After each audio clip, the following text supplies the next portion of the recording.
চশমা আর গলাতে বড় হেডফোন ঝুলিয়ে গুটি গুটি পায়ে হেঁটে যাচ্ছে একটি ছেলে। কোনো দিকেই তার কোনো নজর নেই, কেবল ডান হাতে ধরা রসকসীন অমিষ্টি রসায়ন বইটি মিলে বিড়বিড় করে পড়তে পড়তে যাচ্ছে ছেলেটি। মাঝে মাঝে সামনে তাকিয়ে সে রাস্তাটা দেখে নিচ্ছে। ইউনিভার্সিটির সবাই ছেলেটির দিকে প্রতিদিন হাঁ করে তাকিয়ে থাকে, কিন্তু ছেলেটির সেদিকে কোনো নজরই নেই। তাকিয়ে থাকার পেছনে তার কারণও আছে, কারণ ছেলেটি ইউনিভার্সিটিতে এসেছে 10 দিন হলো, কিন্তু এখনো কোনোদিন কারোর সাথে কথা বলেনি। কেউ তাকে ক্লাস টিচারদের ছাড়া অন্য কোনো ব্যক্তির সাথে কথা বলতেও দেখেনি। কেবল কথা বলা তো অনেক দূরের কথা, ছেলেটি সবসময় একাই থাকে, কারোর দিকে মুখ উঁচু করে তাকায় না, এমনকি মেয়েদের দিকে তো মোটেই তাকায় না। তাই ইউনিভার্সিটির ছেলেদের থেকে মেয়েরাই ছেলেটিকে বেশি এলিয়েনের দৃষ্টিতেই দেখে।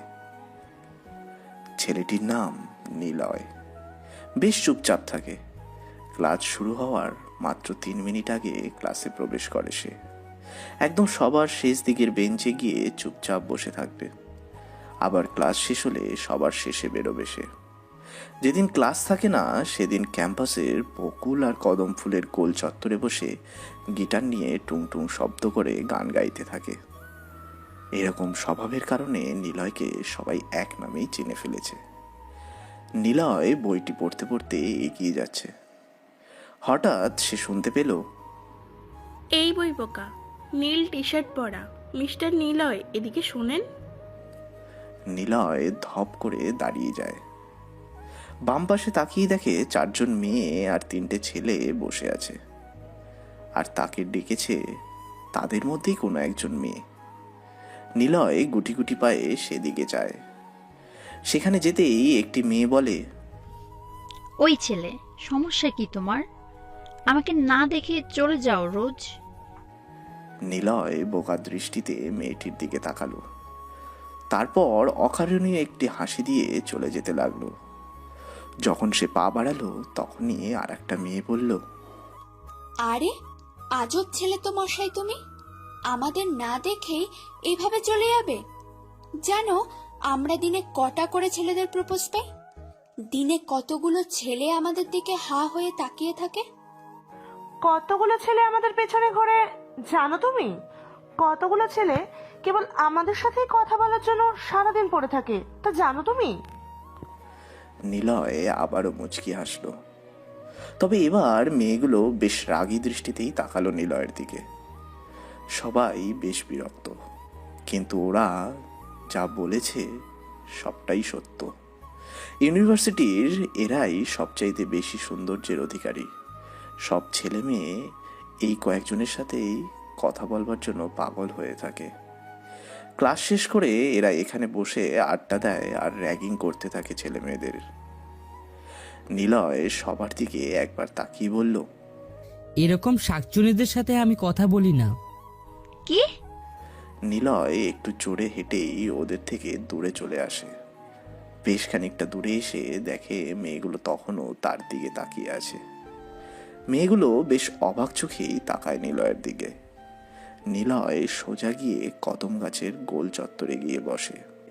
সেখান থেকে ইউনিভার্সিটির ক্যাম্পাসে লাগোয়া কাঠগোলাপ ফুলগুলো দেখতে থাকে। কি সুন্দর এই কাঠগোলাপগুলো, সাদা হলুদ গোলাপি রং মিশ্রিত এই ফুল। আমার খুব ইচ্ছে করে, কেন এর নাম কাঠগোলাপ হয়েছে? নানা দেশে তাকে নানাভাবে ডাকে, কিন্তু বাংলাদেশে তাকে কত সহজভাবে ডাকে মানুষ তাকে। নিলয় সেখান থেকে উঠে ক্লাসের দিকে এগোতে থাকে। হঠাৎ হুড়মুড় করে কে যেন এসে নিলয়কে ধাক্কা দেয়। নিলয়ের সাথে ধাক্কা লেগে ছেলেটি পড়ে যায় মাটিতে।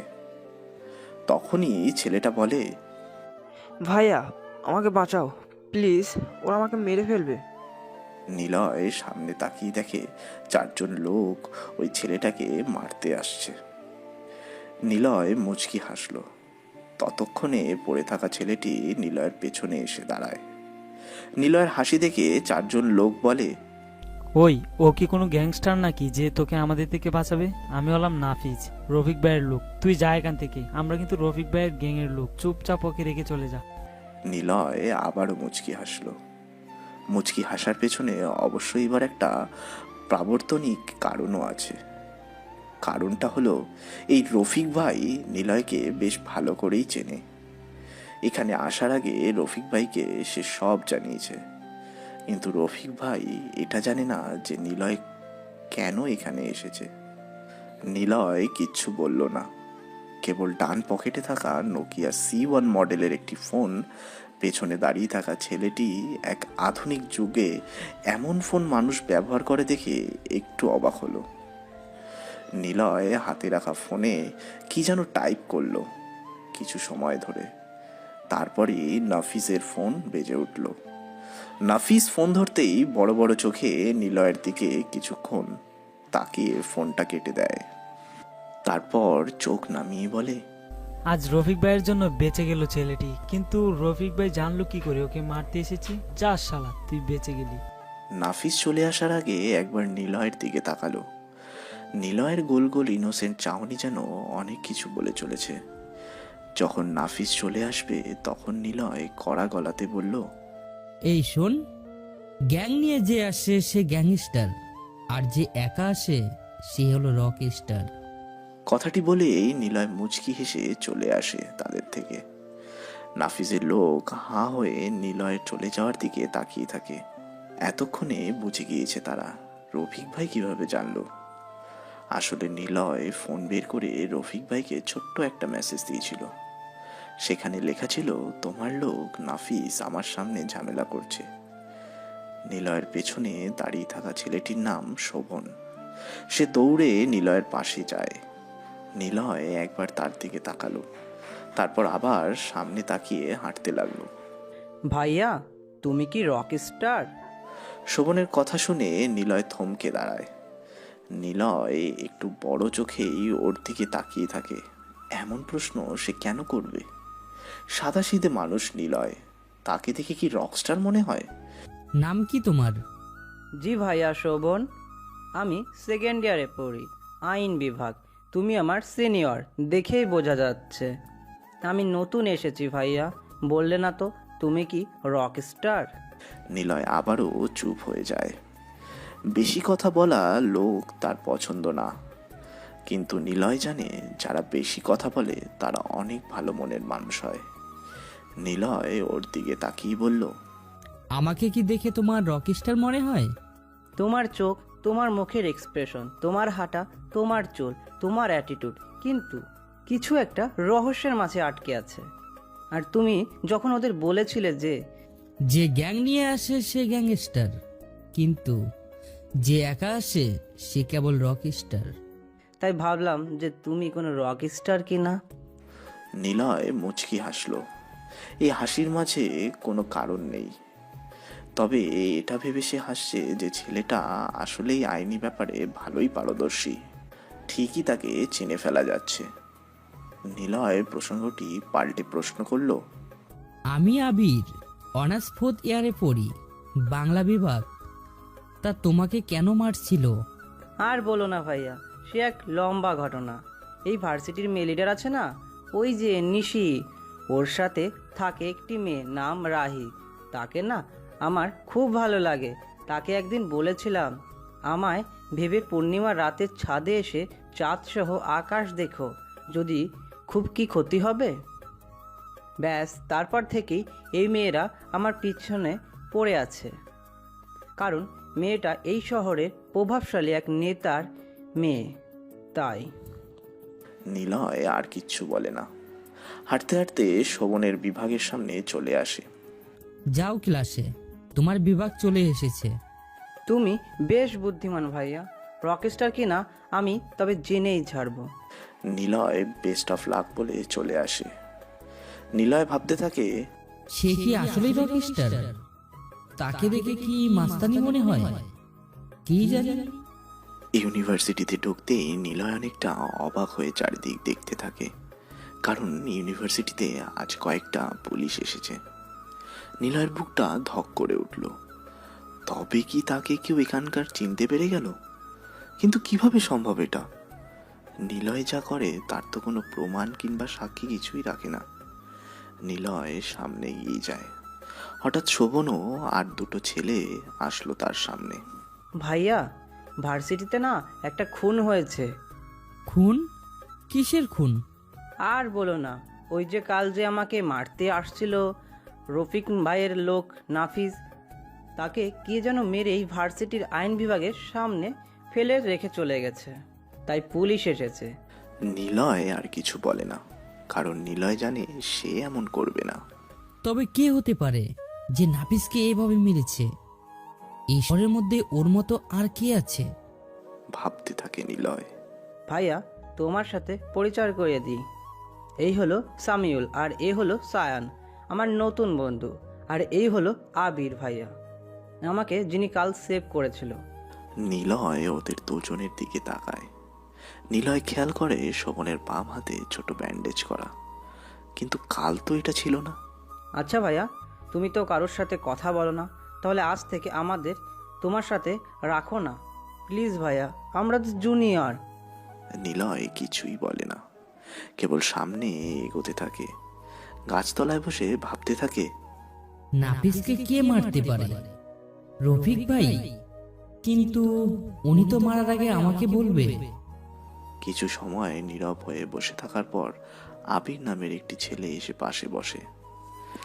এর সাথে সাথে পাশে এসে বসে শোভন, সায়ন ও সামিউল। নিলয় কিছু বলে না, কেমন যেন ইনোসেন্ট ওদের মুখগুলো। নিলয় কিছু বলতে যাবে, তখনই নিশি নামের একটি মেয়ে সামনে এসে দাঁড়ায়। এই যে মিস্টার, এত ভাব কেন তোমার? নীলার দিকে তাকিয়ে নিশি নামের মেয়েটি কথাটি বলে। নিলয় একবার তাকিয়ে মাথাটা নিচু করে নেয়। পরিচিত ইউনিভার্সিটির আশেপাশে তাকায় ও।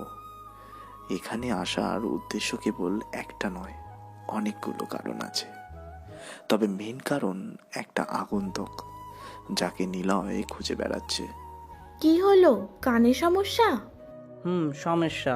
আমাদের ভাইয়া মেয়েদের সাথে কথা বলে না, এখন জানতো। শোভন কথাটি বলে নিলয়কে টেনে নিয়ে চলে আসে সেখান থেকে। নিশি বোকার মতো তাকিয়ে থাকে সেদিকে। কি রে, কি বুঝলি? ছেলেটার সাথে প্রেম করব। হবে না রে। দেখা যাক। ওরাও চলে যায়। নিলয় ইউনিভার্সিটি থেকে বের হয়ে আসে। লোকের চোখের আড়াল হয়ে নিলয় ইউনিভার্সিটি থেকে বেরিয়ে থাকার জায়গায় চলে আসে। সময়গুলো কেমন যেন থমকে গেছে নিলয়ের। সমাপ্ত থেকে আবার যেন সূচনা হয়েছে। বদ্ধ অন্ধকার, চারিদিকে ঝিঝি পোকার বিকট শব্দ, প্রদীপের সলতেটাও নিভু নিভু অবস্থা। আলোর সংমিশ্রণে যেন লাল রক্তকালী দেবীর প্রতিমা তৈরি করছে। বিদঘুটে চারিদিক। নিলয় মাটিতে বসে আছে, চোখ দিয়ে অজস্র বিরামহীন পানি কপালে বেয়ে পড়ছে। পাশে দাঁড়িয়ে আছে মাসুম, সিয়াম আর রাফাত।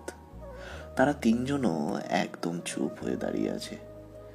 নিলয়ের ডান হাতে থাকা কালো রঙের পিস্তল থেকে এখনো সদ্য বের হওয়া বুলেটের গন্ধ পাওয়া যাচ্ছে বেশ। নীরবতার চারিদিকে ঝিঝি পোকাগুলো জট পাকিয়ে অন্তর্নিবৃত কোলাহল বাঁধিয়ে আরো বিষাদ করে তুলেছে। নিলয় জোরে আত্মচিৎকার করে আকাশের দিকে মুখ তোলে। তারপর সামনে পড়ে থাকা লাশটার দিকে চক্ষু নরম দৃষ্টিতে তাকিয়ে বলে, আমার কি ভুল ছিল?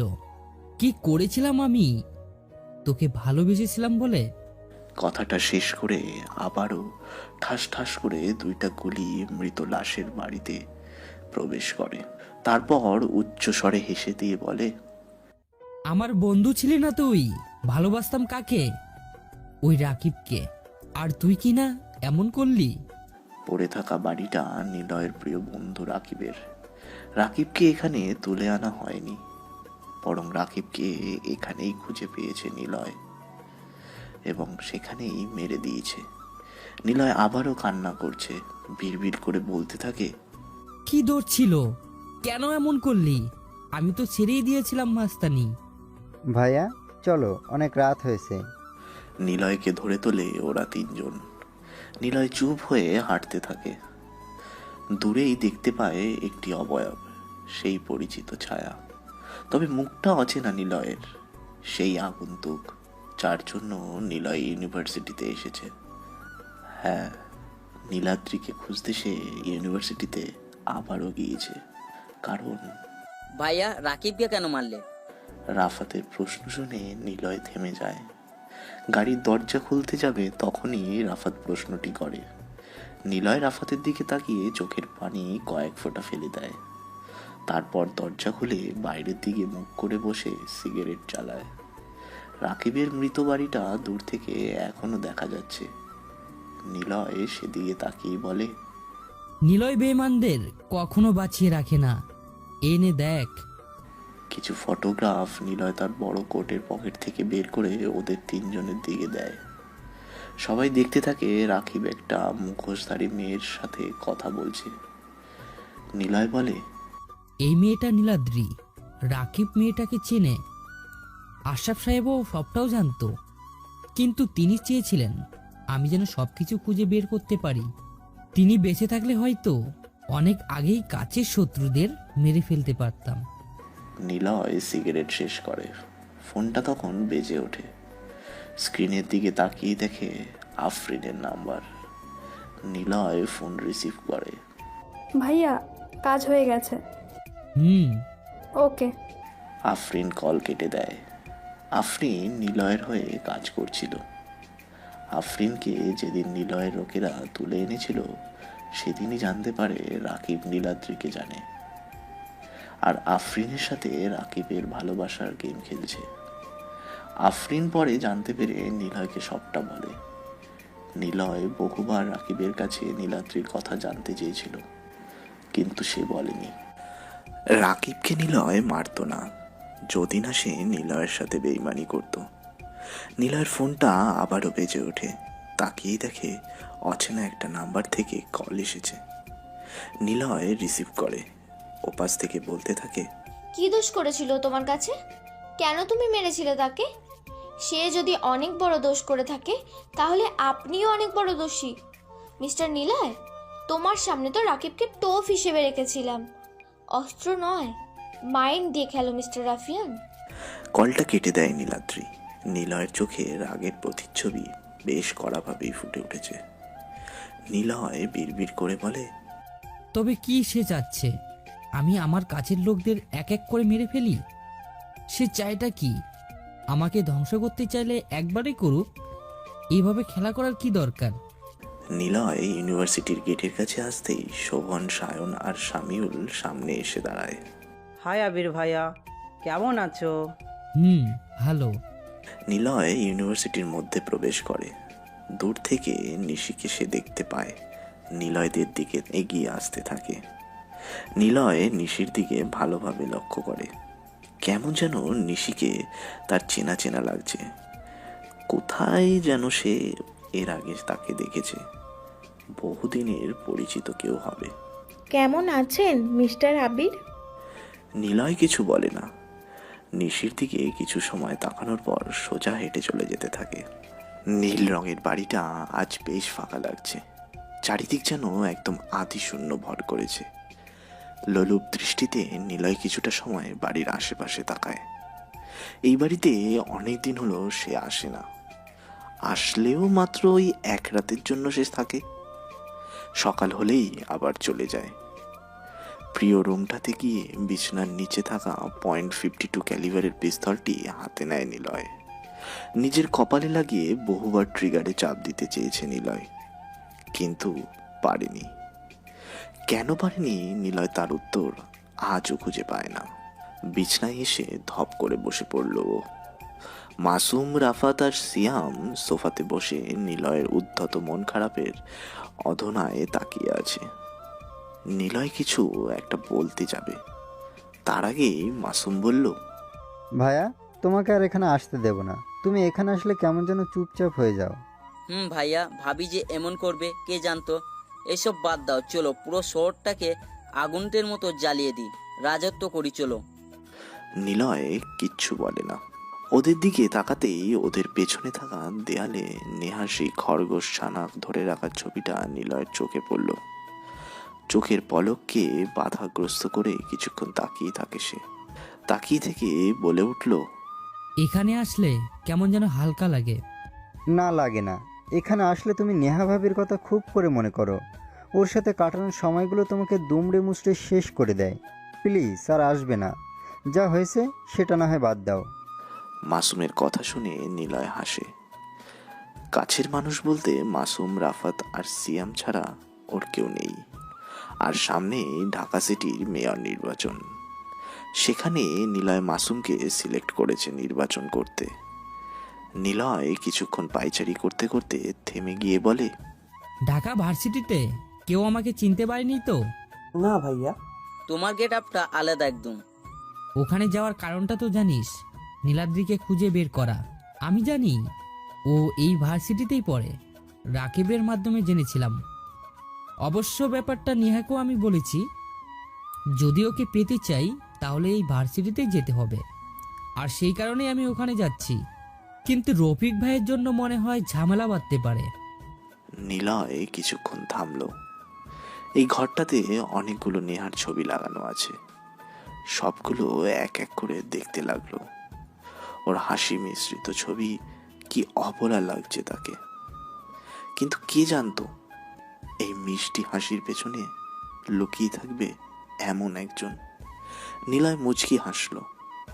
সবাই ওর হাসির দিকে তাকিয়ে আছে। কেন সে এইভাবে হাসছে কেউ তা জানার চেষ্টা করছে না। নিলয় কিছুক্ষণ তাকিয়ে থেকে ওদের দিকে মুখ করে বলতে লাগলো, তোদের কেউ কি নাফিসকে মেরেছিস? কই না তো ভাইয়া। আমাদের গ্যাংয়ের মধ্যে একটু বেপরোয়া হলো রুদ্র। তোমার অপমানও একদম সহ্য করতে পারে না, কিন্তু সেও বলেছে নাফিসকে মারেনি। তাহলে কে আছে? কে হতে পারে নাফিসকে এইভাবে মারবে? তাও আবার রফিক ভাইয়ের লোক নাফিস। আমাদের মতো জ্ঞান তার নিশ্চয়ই আছে। সাহস না থাকলে সে কিন্তু এমন করবে না। ভাইয়া, মানতে হবে কেউ তো আছে। তবে কি এই শহরে নতুন কোনো গ্যাং আছে? হতে পারে নীলাদ্রি মেরেছে। না, নীলাদ্রি এসব ফোনের মধ্যে জড়াবে না। ও এমন একজন মাইন্ড গেমার, সে শত্রুদের সাথে খেলতে ভালোবাসে। গ্যাংকে পরে দেখাবে, আগে নীলাদ্রিকে খুঁজি। প্রথম থেকে রহস্যগুলো খোলার চেষ্টা করি। প্রথমে আগন্তুক হিসেবে আফরিন আসে। কিন্তু এইসবের মূল্যে আফরিন ছিল না, তাকে শুধু শুধু সন্দেহ করা হয়েছিল। আশরাফ সাহেব চলে যাওয়ার আগেই একটু কুলু দেয়। নীলাদ্রি বলে, আমরা সেই নীলাদ্রিকে খুঁজে বেড়াচ্ছি। সেই নীলাদ্রিকে আমি নাকি বেশ ভালো করেই জানি, কিন্তু কে সে তাকে ঠিক সঠিকভাবে চিনে উঠতে পারছি না। আফরিনকে তুলে আনা হয়। সে প্রথমে কিছুটা নীলান্দির ব্যাপারে বলে। আর এই নীলাদ্রি এমন একজন যারা আমাদের শত্রু তাদেরকেই সহজভাবে খুঁজে দিচ্ছে, এবং সে ইনডাইরেক্টলি বলতে চাচ্ছে তাকে যেন মারা হয়। আর আমরা শত্রুদের ধরে মেরেও ফেলছি। রাকিব ভাইকেও মেরে ফেলেছি। নিয়ার সাথে বিয়ের পার্টিতে মাহি নামে একটা মেয়ের সাথে পরিচিত হয়। ওই মেয়েটার সাথে ভার্সিটির ওই নিশি নামের মেয়েটির অনেক মিল খুঁজে পাচ্ছি। আচ্ছা ভাইয়া, নিয়া ভাবি তো সবই জানতো, তাহলে কেন আমাদের বলেনি? আর কেনই বা এমন করলো? বাদ দে এখন। নেহা ভাবি বলেছিল নীলাদ্রিকে পেতে হলে ভার্সিটিতে যেতে হবে। তার মানে নীলাদ্রি ওই ভার্সিটিতেই আছে। গোয়েন্দার মতো নিলয় পেছনে হাত দিয়ে কয়েকবার পায়চারি করলো। মাসুমের দিকে তাকিয়ে বলল, কাল থেকে তোরা খোঁজ নিবি নাফিসকে কে মেরেছে, আর আমি খোঁজ নিব নীলাদ্রির। আচ্ছা, তবে তুমি সাবধানে থাকবে। নীলাদ্রি হয়তো জানে না তুমি ভার্সিটিতে আসো। নিলয় গুটি গুটি পায়ে হেঁটে ইউনিভার্সিটিতে প্রবেশ করে। নিশি নামের মেয়েটি সামনে এসে দাঁড়ায়। নিলয় চোখ তুলে খানিকটা তাকিয়ে পাশ কাটিয়ে চলে যায়। এমন সময় নিশি বলে ওঠে। নিলয় দাঁড়িয়ে যায়। নিশির দিকে তাকিয়ে মুচকি এক হাসি দেয়। নিলয় কিছু বলতে যাবে, তখনই সে দেখতে পায় একটা জিপে করে কয়েকজন ছেলে আর একজন বাইকে করে ইউনিভার্সিটিতে প্রবেশ করছে। ইউনিভার্সিটির সবাই বলতে গেলে সব ছেলে ওদেরকে দেখে ক্লাসের দিকে দৌড়ে চলে যেতে লাগলো। নিলয় কিছুটা সময় অপরিচিত লোকগুলোর দিকে তাকিয়ে রইল। হারামিগুলো আবার আসছে। নিশির দিকে তাকায় নিলয়। নিশির মুখ থেকে এমন কথা শুনে খানিকটা অবাক হয়। তার মানে এরা ইউনিভার্সিটির পরিচিত লোক, কিন্তু তাদেরকে এভাবে কেন বলা হচ্ছে নিলয় তা জানে না। নিলয় নিশির সামনে থেকে চলে আসে কয়েক ধাপ। তখনই বাইকে বসা ছেলেটি নিশির চারপাশ ঘুরে চক্কর মারতে থাকে। নিলয় ঘুরে তাকায়। আরিফ নামের ছেলেটি বাইক থেকে নেমে আসে। জিপটাও থেমে যায়। আরিফ বাইক থেকে নেমে একটা সিগারেট চালায়, তারপর নিশির দিকে তাকিয়ে বলে, আমাকে কি বলেছিলি মনে আছে তোর? আরিফ আর নিশি সেম ক্লাস, কিন্তু আরিফ হচ্ছে এই ঢাকা শহরের সবচাইতে পরিচিত একটি মুখ। কারণ আরিফ একসাথে রাজনীতি করে, আবার বেশ উচ্চপদস্থ মাস্তানও বটে। নিশিকে সে ভালোবাসতে চায়, কিন্তু নিশি তার কোনো সুযোগই দেয় না। এর কারণ আরিফ জামা কাপড়ের মতো মেয়ে বদল করে। আরিফ আবারও বলে, তুই না বলেছিলি তোকে ভালোবাসি বললে এর ফল ভালো হবে না? তাহলে শোন, আমি তোকে ভালোবাসি আর তোকে তুলে নিয়ে যেতে চাই। তোর বাপ নয়ন চৌধুরী আর তোর ভাই শরীফ চৌধুরী না আমার কিচ্ছু করতে পারবে না। নিলয় বোকার মতো তাকিয়ে থাকে।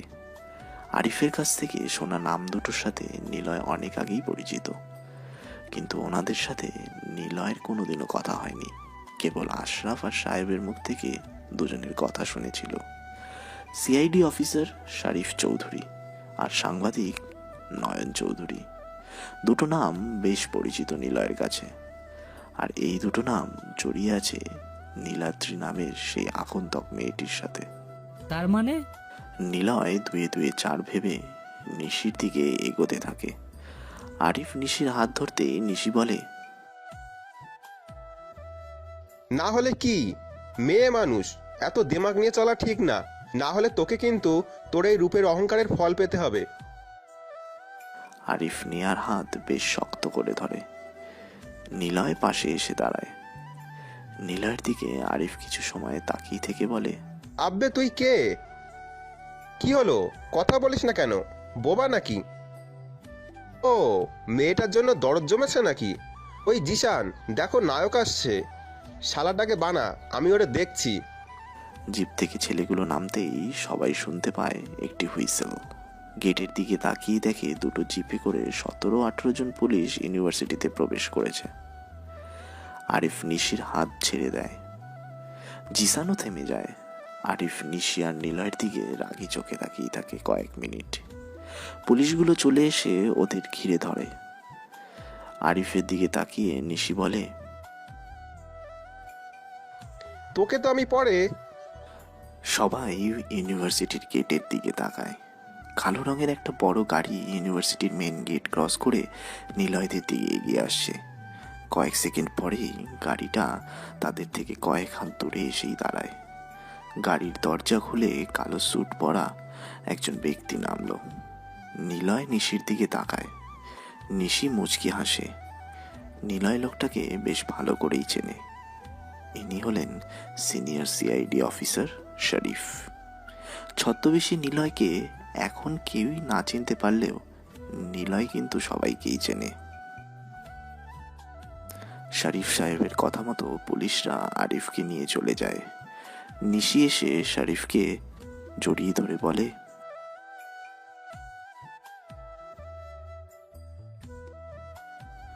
নিলয় এতক্ষণ হাবার মতো সেখানেই দাঁড়িয়েছিল, তাই শরীফ সাহেব নিলয়ের দিকে তাকিয়ে কথাটি বলল। নিলয় আজ হুট করে সবকিছু পেয়ে যাবে ভাবতেই পারেনি।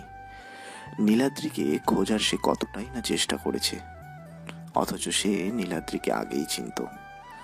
আগেই তার সাথে পরিচয় ছিল। খুব বুদ্ধিমান মেয়েটা, কিন্তু এভাবে ধরা দেবে নিলয় তা ভাবতেই পারেনি। নিলয় মুচকি হাসে। নিলয়ের হাসির কারণ শরীফ সাহেবের কথা। কারণ এই শরীফ সাহেব তো আর জানে না এই নিলয়কে। ওরকম আরিফ কেন এরকম সিআইডি অফিসারও কখন যে মাটিতে পড়ে থাকবে তা কেউই জানে না। নিলয়ের সাথে কিছুটা সময় কথা বলে বিদায় নেয় ওরা। নিলয় ক্যাম্পাসের মধ্যে গাছের নিচে বসে পড়ে। নিলয় হাসে, তবে শব্দহীন হাসি সে, যা সবাই দেখলেও শব্দ শুনতে পারবে না। নীলাদ্রিকে সে পেয়েছে, এইবার পালা নেহার। কিন্তু আমার সাথে কেন এমনটা করলে? আমি কিছুই করিনি, সবটা তোমার ভাগ্য। ভাগ্য? আমার ভাগ্য আসলেই দুর্ভাগ্য, কিন্তু তুমি কেন এমন করলে? ওইসব বাদ। তোমাকে মারিনি কারণ তোমাকে ভালোবাসি নিলয়। তোমাকে ভালোবাসি, তোমাকে ভালোবাসি। ধরপড় করে বিছনা থেকে উঠে পড়ল নিলয়। বিছনার আধা ফাঁকা জায়গাতে হাত দিয়ে নেহাকে খোঁজার ব্যর্থ চেষ্টা করলো নিলয়। তারপর খট করে উঠে টেবিলে থাকা পানির জগ থেকে গ্লাসে পানি ঢেলে ঢকঢক করে খেয়ে নিল। এরপর কিছুটা সময় লাগলো নিলয়ের। সে যে নেহাকে নিয়ে স্বপ্ন দেখেছিল তা কিছুটা বোঝার জন্য। জোরে এক নিঃশ্বাস ছেড়ে দিয়ে ফোনটা বের করে নিলয়। স্ক্রিনে নেহার হাস্য উজ্জ্বল ছবিটার দিকে তাকিয়ে মনে করার চেষ্টা করতে লাগলো নেহা নিলয়কে ছেড়ে যাওয়ার ঘটনাগুলো। নেহা দাঁড়িয়েছিল ব্যালকনিতে বৃষ্টি আসার অপেক্ষায়। নিলয়ের হাত ধরে বৃষ্টিতে ভিজবে তারা। নেহাকে অবাক করে দিয়ে সেদিন ঝুম বৃষ্টি আসে প্রকৃতিতে। নেহা একাই বৃষ্টিতে ভিজলেও নিলয়কে নিয়ে এর আগে কোনোদিনও সে বৃষ্টিতে ভেজেনি। নিলয় বেলকনিতে এসে দাঁড়ায়। নেহার হাত ধরে সেদিন বৃষ্টিতে ভেজা তার প্রথমবার। অনেকটা সময় বৃষ্টির পানিতে গা ভাসিয়ে ভালোবাসার স্মৃতি বিস্তরণ করে। সারাদিনের বৃষ্টিতে ভালোবাসা বিলাসের পর ফিরে আসে বাড়িতে। সেদিন রাতটা ছিল নিলয়ের জন্য একটা স্বপ্নের রাত। নিলয় খুব কাছাকাছি আসে নেহার। সেদিন রাতে নিলয় যেন বেশ আরামেই ঘুমিয়ে থাকে। ভোর রাতের দিকে হঠাৎ নিলয় শুনতে পায় মাইকের শব্দ। আড়ামোড়া ভেঙে চোখ মেলতেই সামনের দেওয়ালে থাকা ঘড়িটার দিকে চোখ যায় নিলয়ের। তখন রাত 4টে বাজে। সারা রাত ভালোবাসা মিশ্রিত দুজন মানুষ গল্প করে খানিকটা আগেই ঘুমিয়েছিল। নিলয়ের চোখে তখনও ঘুমের রেশ লেগে রয়েছে। নিলয় আবারও শুনতে পায় হ্যান্ড মাইকের শব্দ। কেউ যেন বিকট শব্দে বলছে, নিলয়, পালানোর চেষ্টা করো না, পুলিশ তোমাকে সব দিক থেকে ঘিরে রেখেছে, জলদি বাইরে এসো, আত্মসমর্পণ করো। নিলয় বেশ কিছু সময় অবাক হয়ে চারপাশটা ভালো করে দেখতে থাকে। এক মুহূর্তের জন্য নিলয় ভেবে নিয়েছে সে কোনো নতুন জায়গাতে তো এসে পড়েনি। চেনা জায়গাটাও কেমন যেন তার কাছে অচেনা লাগতে শুরু করেছে। বিছানা ছেড়ে জানলার দিকে যায় নিলয়। জানলার কালো পর্দা হালকা তুলে তাকিয়ে দেখে বাড়ির সামনে অনেক পুলিশ দাঁড়িয়ে রয়েছে। কিছু সময় বোবা হয়ে দাঁড়িয়ে থাকে নিলয়। নিজেই মনে মনে বলে ওঠে, আমার বিরুদ্ধে তবে কি নীলাদ্রি সব প্রকাশ করে দিল? কিন্তু এভাবে সে প্রকাশ করবে ভাবতেই পারিনি। নিহাকে এখনই সরিয়ে ফেলতে হবে।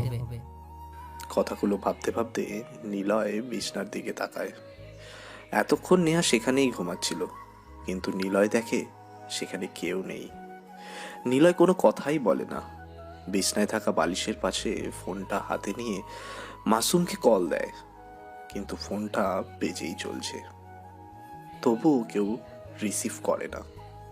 একে একে রাফাত, সিয়াম সবাইকেই কল দেয় নিলয়, কিন্তু কেউই রিসিভ করে না। নিলয় যেন কথামৃত চাহিনি দিয়ে আবারও জানলার কাছে যেয়ে দেখতে থাকে। আবারও শুনতে পায়, নিলয়, জলদি আত্মসমর্পণ করো। নিলয় বিছনার কাছে এসে পিস্তলটি বের করে। তখনই শুনতে পায় দরজায় কড়া নাড়ার শব্দ, ঠক ঠক ঠক ঠক। নিলয় চমকে যায়। হাতে পিস্তলটা সেট করে একবার ভাবলো দরজার সামনে কোনো পুলিশকে ধরে মাথায় পিস্তল ঠেকিয়ে ব্ল্যাকমেল করে এখান থেকে সে বের হয়ে যাবে। আবার ভাবলো যদি তারা সবাই দরজা খোলার সাথে সাথে গুলি করে। নিলয় কিছুক্ষণ পিস্তল হাতে দাঁড়িয়ে থাকে। ঘড়িটার দিকে চোখ যায়। শান্ত মস্তিষ্কের মানুষটা কেমন যেন অশান্তভাবে রুমের মধ্যে পাইচারি করছে। ঘড়িতে তখন 5টা বেজে গেছে। একদম ফাঁকা ভোর। নিলয় ধীর পায়ে এগিয়ে গিয়ে দরজার কাছে দাঁড়ায়। আস্তে আস্তে দরজা খুলতেই দেখে 4 জন পুলিশ পিস্তল নিয়ে নিলয়ের দিকে তাক করে দাঁড়িয়ে আছে, বেশ খানিকটা দূরেই যদিও। নিলয় পিস্তলের ট্রিগারে চাপ দিতে যাবে, তখনই পেছন থেকে কেউ নিলয়ের মাথায় পিস্তল ঠেকিয়ে দাঁড়ায়। নিলয় ঘুরতে যাবে, তখনই 4 জন পুলিশ এসে নিলয়ের হাত থেকে পিস্তল নিয়ে নেয়। তারপর সেই 4 জন পুলিশ স্যালুট করে দাঁড়িয়ে থাকে সেখানেই। নিলয় সামনে তাকিয়ে হাবার মতো এইসব দেখতে থাকে। পেছন থেকে পিস্তলটা নামিয়ে নেয় কেউ একজন। নিলয় সেদিকে ঘুরে তাকায়। পেছনে তাকাতে নিলয়ের যেন সবকিছু এলোমেলো হয়ে যায়। যাকে সে এইভাবে কোনোদিনও কল্পনাও করেনি, সে আজ নিলয়ের সামনে দাঁড়িয়ে আছে, তবে নতুন এক রূপে। গায়ে শার্ট আর প্যান্ট পরা, চুলগুলো বেশ গুছিয়ে বাঁধা। নিলয় এবার আস্তে আস্তে করে ডাক দেয়, নিহা। নেহা মুচকি হেসে ওঠে, তারপর নিলয়ের দিকে তাকিয়ে বলে। নিলয় ঠিক কি বলবে খুঁজে পাচ্ছে না। পায়ের তলা থেকে যেন মাটি সরে গেছে। নিলয়ের মাথাটা কেমন যেন ঝিমঝিম করছে, সারা শরীর কেমন যেন কেঁপে উঠল ওর। গায়ের লোমগুলো অজান্তেই দাঁড়িয়ে গেছে। বারবার নিলয়ের মাথায় একটাই প্রশ্ন ঘুরতে লাগলো, কেন এমন করলে? কেন তাহলে ভালোবাসার নামক প্রজাপতিকে নিয়ে খেলা করলে? কেন এতটা নাটক করলে? নিলয় প্রশ্নগুলো করে না। আসলে নিলয়ের গলা দিয়ে কথা বের হচ্ছে না, তবুও কেন জানি না। নেহা সেই প্রশ্নগুলোই ঠিকঠাক বুঝে নিয়ে বলতে লাগলো, জানি এখন হয়তো ভাবছো কেন এত কিছুর পর তোমাকে ধরলাম। আসলে নীলাদ্রি হলো আমার ইনফর্মার, আর ও তোমার এক সময়ের আত্মীয় ছিল। নিলয়ের চোখ বেয়ে কখন যে পানি গড়িয়ে পড়তে লাগলো, নিলয় তার টেরও পায়নি। নিলয়ের চারপাশে 4 জন পুলিশ পিস্তল হাতে নিয়ে নিলয়ের দিকে তাক করে দাঁড়িয়ে আছে। নিলয় যেন আজ কেমন চুপসে গেছে, তবে পিস্তলের সামনে দাঁড়ানোর জন্য কিন্তু নয়। নেহার এমন রূপ দেখে নেহার দিকে নিলয় তাকায়। নেহা বলে, প্লিজ এখনই এত কান্নার দরকার নেই। আর Niloy, I mean the great mister ruffian, কাঁদলে কেমন যেন বেমানান লাগছে। তোমার চোখে কান্না নয়, হিংস্রতা মানায়, যা তোমাকে খুন করার সময় দেখা যায়। অবাক হচ্ছ নিশ্চয়ই। নেহা হাসতে থাকে, শব্দহীন হাসি দিয়ে নিলয়ের দিকে তাকিয়ে থাকে। নিলয়ের মাঝে যেন সব ধরনের শূন্যতা এসে ভর করেছে। যাকে প্রচণ্ড বিশ্বাস করত নিলয়, সেই মেয়েটা আজ পুলিশ হয়ে সামনে দাঁড়িয়ে আছে। নিলয় কখনোই তা কল্পনা করেনি। নেহা আবার বলে, আমি সবটাই জানি, কেবল জানতাম না তোমার মাস্তানিতে আসার গল্পটা, জানতাম না তোমার মিমিকে মারার গল্পটা। তবে এইটা জানতাম তোমার সাথে মিমি জড়িয়ে আছে, ও ছিল আমার জুনিয়র অফিসার। আচ্ছা থাক, একটু পরেই সব খুলে বলি। এখন তোমার সাথে একটু প্রেম করা যাক মিস্টার রাফিয়ান। নেহা কথাগুলো বলে আবার হাসতে থাকে। নিলয় পাটা যেন কেমন অস্থির হয়ে কাঁপাতে থাকে। ভয়ে নয়, কেমন যেন গুজবাম হয়ে সবটা এলোমেলো হয়ে যাচ্ছে। নীলা অনেক কিছু বলতেই চেয়েও কিছুই বের হচ্ছে না তার মুখ থেকে। আকস্মিক অবাক হয়ে নিলয়ের কথা যেন একদমই হারিয়ে গেছে। কেবল মনে মনে অনেক রকমের কথা সাজাতে থাকে নিলয়, কিন্তু উত্তেজনায় তার সবটা যেন বেখাপ্পা হয়ে যাচ্ছে বারবার। কেশর গচ্ছিত সিংহকে যেন লড়াইয়ে হারানোর পর সবাই মিলে জোর করে কেটে নেওয়া হয়েছে তার গর্বের কেশর। সে না পারছে তার জাতির সাথে থাকতে, না পারছে এক হতে। নিলয়ের অবস্থাটাও ঠিক একই রকম। নেহার দিকে বিদঘুটে দৃষ্টিতে তাকায় নিলয়। যা কোনোদিন এমন করবে নিলয় তা ভাবতে পারেনি। কখনোই নেহার দিকে সে এমনভাবে তাকায়নি। নিলয়ের তাকানোর মাঝে ছিল ভালোবাসা আর মায়া, যা নেহার জন্য সর্বদাই উচ্চশীল। কিন্তু আজ নেহা হাসতে হাসতে বলে, ভিতরে আসো মিস্টার নিলয় সাহেব। নিলয়ের পা যেন আর চলে না। পেছন থেকে 4 জন পুলিশ নিলয়ের হাতে হ্যান্ডক্যাপ পরিয়ে দেয়। তারপর নেহাকে স্যালুট করে ওরা চলে যায়। নেহা বিছনার উপরে থাকা নিলয়ের সিগারেটের প্যাকেট থেকে 2টো সিগারেট বের করে। নিলয় অবাক চোখে তাকিয়ে থাকে সেদিকে। নেহা একটা সিগারেট চালায়। নিলয় হাঁ করে নেহার দিকে তাকিয়ে আছে। যে মেয়েটা দুধ খেতে চাইতো না, আর আজ সেই মেয়েটা নিজেই সিগারেট জ্বালিয়ে নিজের ঠোঁটে রেখে টানছে। নেহা আর একটা সিগারেট জ্বালিয়ে নিলয়ের দিকে বাড়িয়ে বলে, এই নাও খাও, তুমি তো সিগারেট খাও, নাও এটা। অপস, তোমার তো হাতই খোলে না। যাকগে, আমি খাই আর তুমি গল্প শুনো। নেহার মুখে হাসিটা নিলয় আর এক মুহূর্ত সহ্য করতে পারছে না। হাত যেন নিলয়ের সব শক্তি নেহা নামের মেয়েটি কেড়ে নিয়েছে। নেহা আবার বলে, প্রায় রাতেই দেখতাম তোমাকে কালো কোট পরে বাইরে যেতে, তোমার কাছে থাকতো পিস্তল, আর আমি তখনই নীলাদ্রিকে বলতাম খোঁজ নিতে। সেই বলতো তুমি কখন কাকে কিভাবে মার্ডার করতে। যখন তুমি বাড়িতে আসতে তখনও জেগে থাকতাম আমি। তোমার প্রতিটা পদক্ষেপ আমার চেনা। তুমি লুকিয়ে পিস্তল রাখতে পারো, আর আমি কেন পারবো না পরিচয় লুকিয়ে রাখতে? তোমার বাড়িতে বসেই সব কিছু জানতাম আমি। তোমার ব্যাপারে উপর লেভেলে যেভাবে আমাকে বলা হয়েছিল, তোমাকে দেখার পর মনে হয়েছিল আসলে তুমি ঠিক ওরকম না। ভয়ঙ্কর একজন মানুষ হিসেবে তোমাকে জানতাম, কিন্তু তোমাকে দেখে প্রথমেই ভেবেছিলাম you are a chocolate boy, but তুমি সেরকম নাও। তোমাকে অনেক পুলিশ আগেই ধরতে, কিন্তু তোমাকে প্রমাণের অভাবে ধরতে পারতো না। তবে আজ প্রমাণ আছে, সাক্ষী আছে। জানো সে কে? সে হলো নীলাদ্রি। তোমার ক্রাইমের সব প্রমাণ ওর কাছে আছে, আর ও আজই আমাকে সব দেবে। তাই আর দেরি করলাম না, তোমাকে ধরেই নিলাম। নিলয় হাসতে থাকে। চারিপাশে সকালের আলো উদীয়মান হয়ে নিজের অস্তিত্ব জানান দিচ্ছে। নিলয়ের হাসির দিকে নেহা তাকিয়ে একটু অবাকই হয়। এমন অবস্থায় কেউ হাসতে পারে, নেহার তা জানা ছিল না। নিলয় বলে, আমাকে মেরে ফেলো। কেন? আমি বেঈমানদের বাঁচিয়ে রাখি না। আগে তুমি বের হও। বের তো হবই, তার আগে জানতে চাই সবটুকু।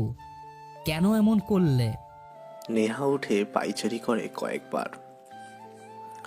নিলয়ের সাথে তার পরিচিত বেশ কদিনের, কিন্তু নিলয়ের এই হাসির সাথে নেহা একদমই পরিচিত নয়। নেহা একদিনে জেনেই নিয়েছে নিলয় কারণ ছাড়া হাসে না। তাই নিজেকে সংযত রেখে পকেট থেকে ফোন বের করে নীলাদ্রিকে কল দেয়। নীলাদ্রির সাথে কথা বলে কনফার্ম হয়ে নেয়, তারপর শান্তভাবে বসে। নেহা বলে, সবটাই বলবো তোমাকে। তোমার সাথে তো কথাও হবে না, আর তাই সবকিছু গোপন রেখে কি লাভ? তাহলে বলেই ফেলি। অবশ্য স্যারকে বলেছিলাম তোমাকে দুপুরে নিয়ে যাব, হাতে অনেকটা সময় আছে। কিছুক্ষণ না হয় তোমার সাথে গল্প করে কাটিয়ে দিয়েই। শোনো তাহলে। নেহার দিকে তাকিয়ে থাকে নিলয় তার ভালোবাসা নামক অধরা দৃষ্টিতে। নিলয় চাইলেও নেহাকে এখনো ঘৃণা দৃষ্টিতে দেখতে পাচ্ছে না, কিন্তু সামনে বসে থাকা মিষ্টি চেহারার মেয়েটিকে নিলয়ের দিকে নিলয়ের দিকে দিব্যি তাকিয়ে আছে রাগী দৃষ্টিতে।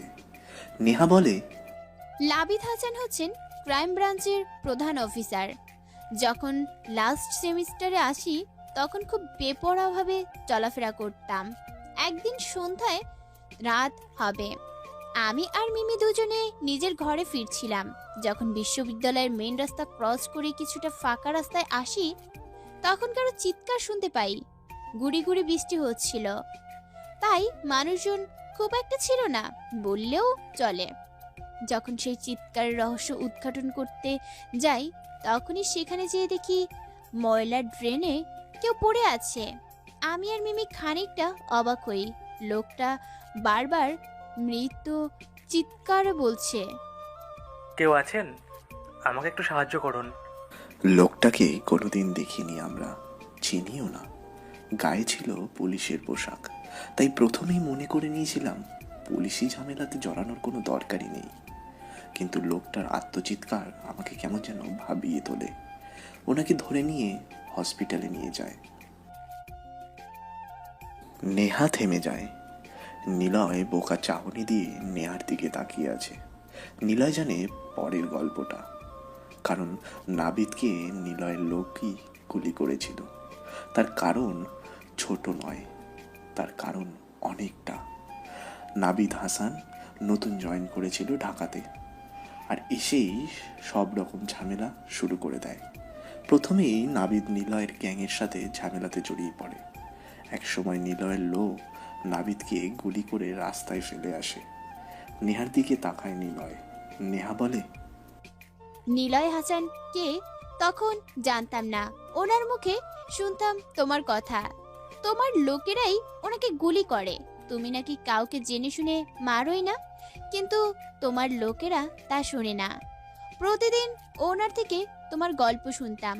এক সময় ওনার পরিবারের সাথে আমার পরিচয় হয়।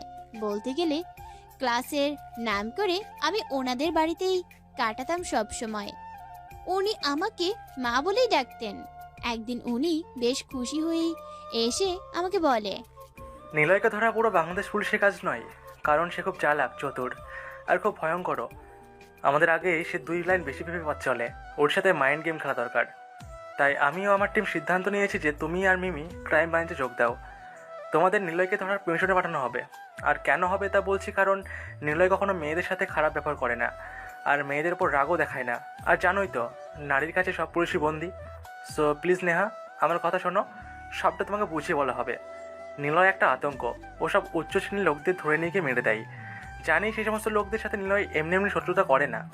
সেই লোকগুলো ধোয়া তুলসী পাতাও নয়। তবু ওপরতলা থেকে চাপ আসছে।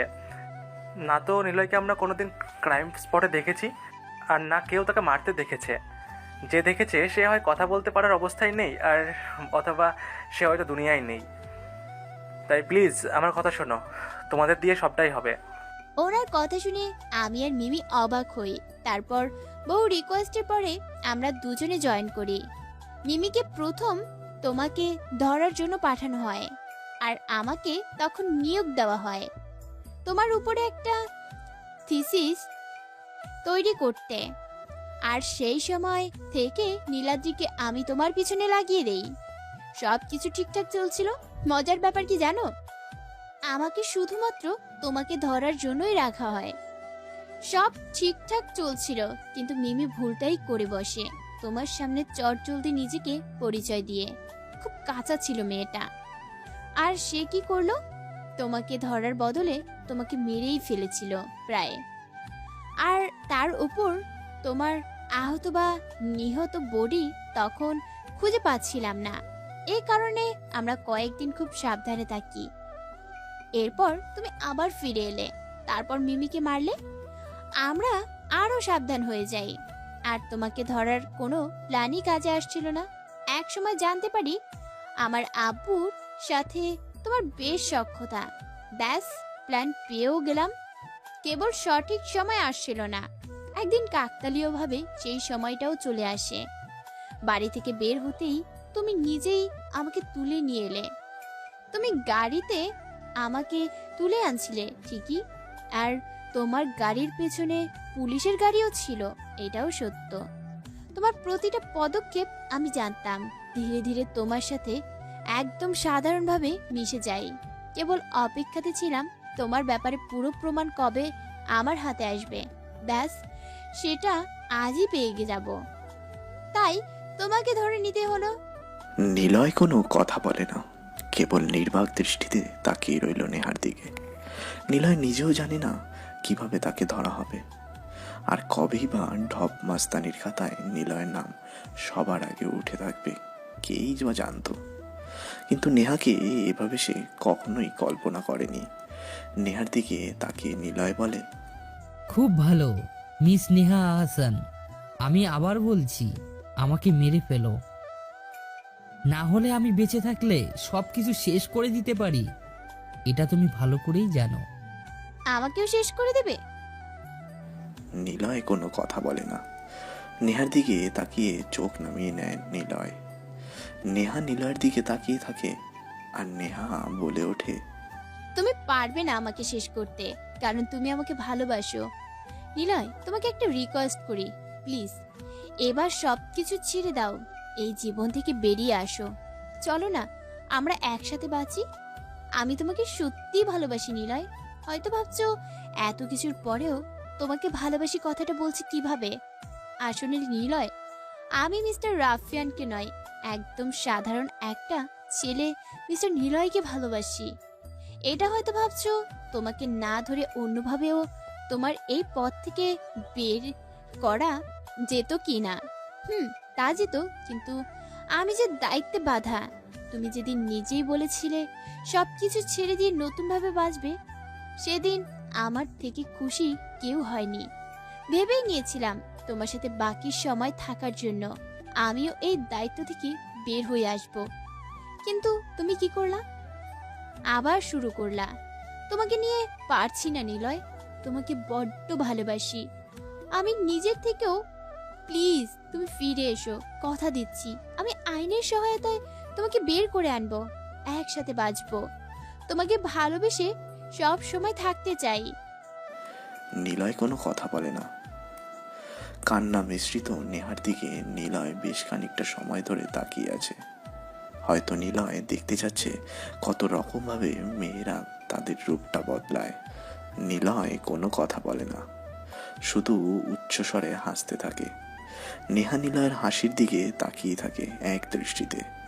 নেহা ঠিকই বুঝে নিয়েছে নিলয় আর তাকে বিশ্বাস করে না, কিন্তু কি করে করবেই বা সেও তো একটা দায়িত্বে বাঁধা, আর নিলয়কে ভালোবেসে সে সব কিছুই করতে পারবে। এটা কি নিলয় বুঝতে পারছে না? নিলয় হাসি থামিয়ে নেয় আর বলে ওঠে, একটা সিগারেট হবে? দেখো নিলয়, পাগলামো করো না, আমি তোমাকে জানি, চিনি। বড় রকমের সিচুয়েশনে তুমি মাথা একদমই ঠান্ডা রাখো, আর তুমি এমন অবস্থাতেও হাসবে না। তোমার হাসি অন্য কিছু মিন করে, যা আমি মানতে পারছি না। প্লিজ আমি যা বলছি তোমাকে সেটাই করো। তোমাকে ভালোবাসি নিলয়, কেন বুঝতেছো না? ভালোবাসা? এই নিলয়ের ভালোবাসা আর নিতে পারবে না।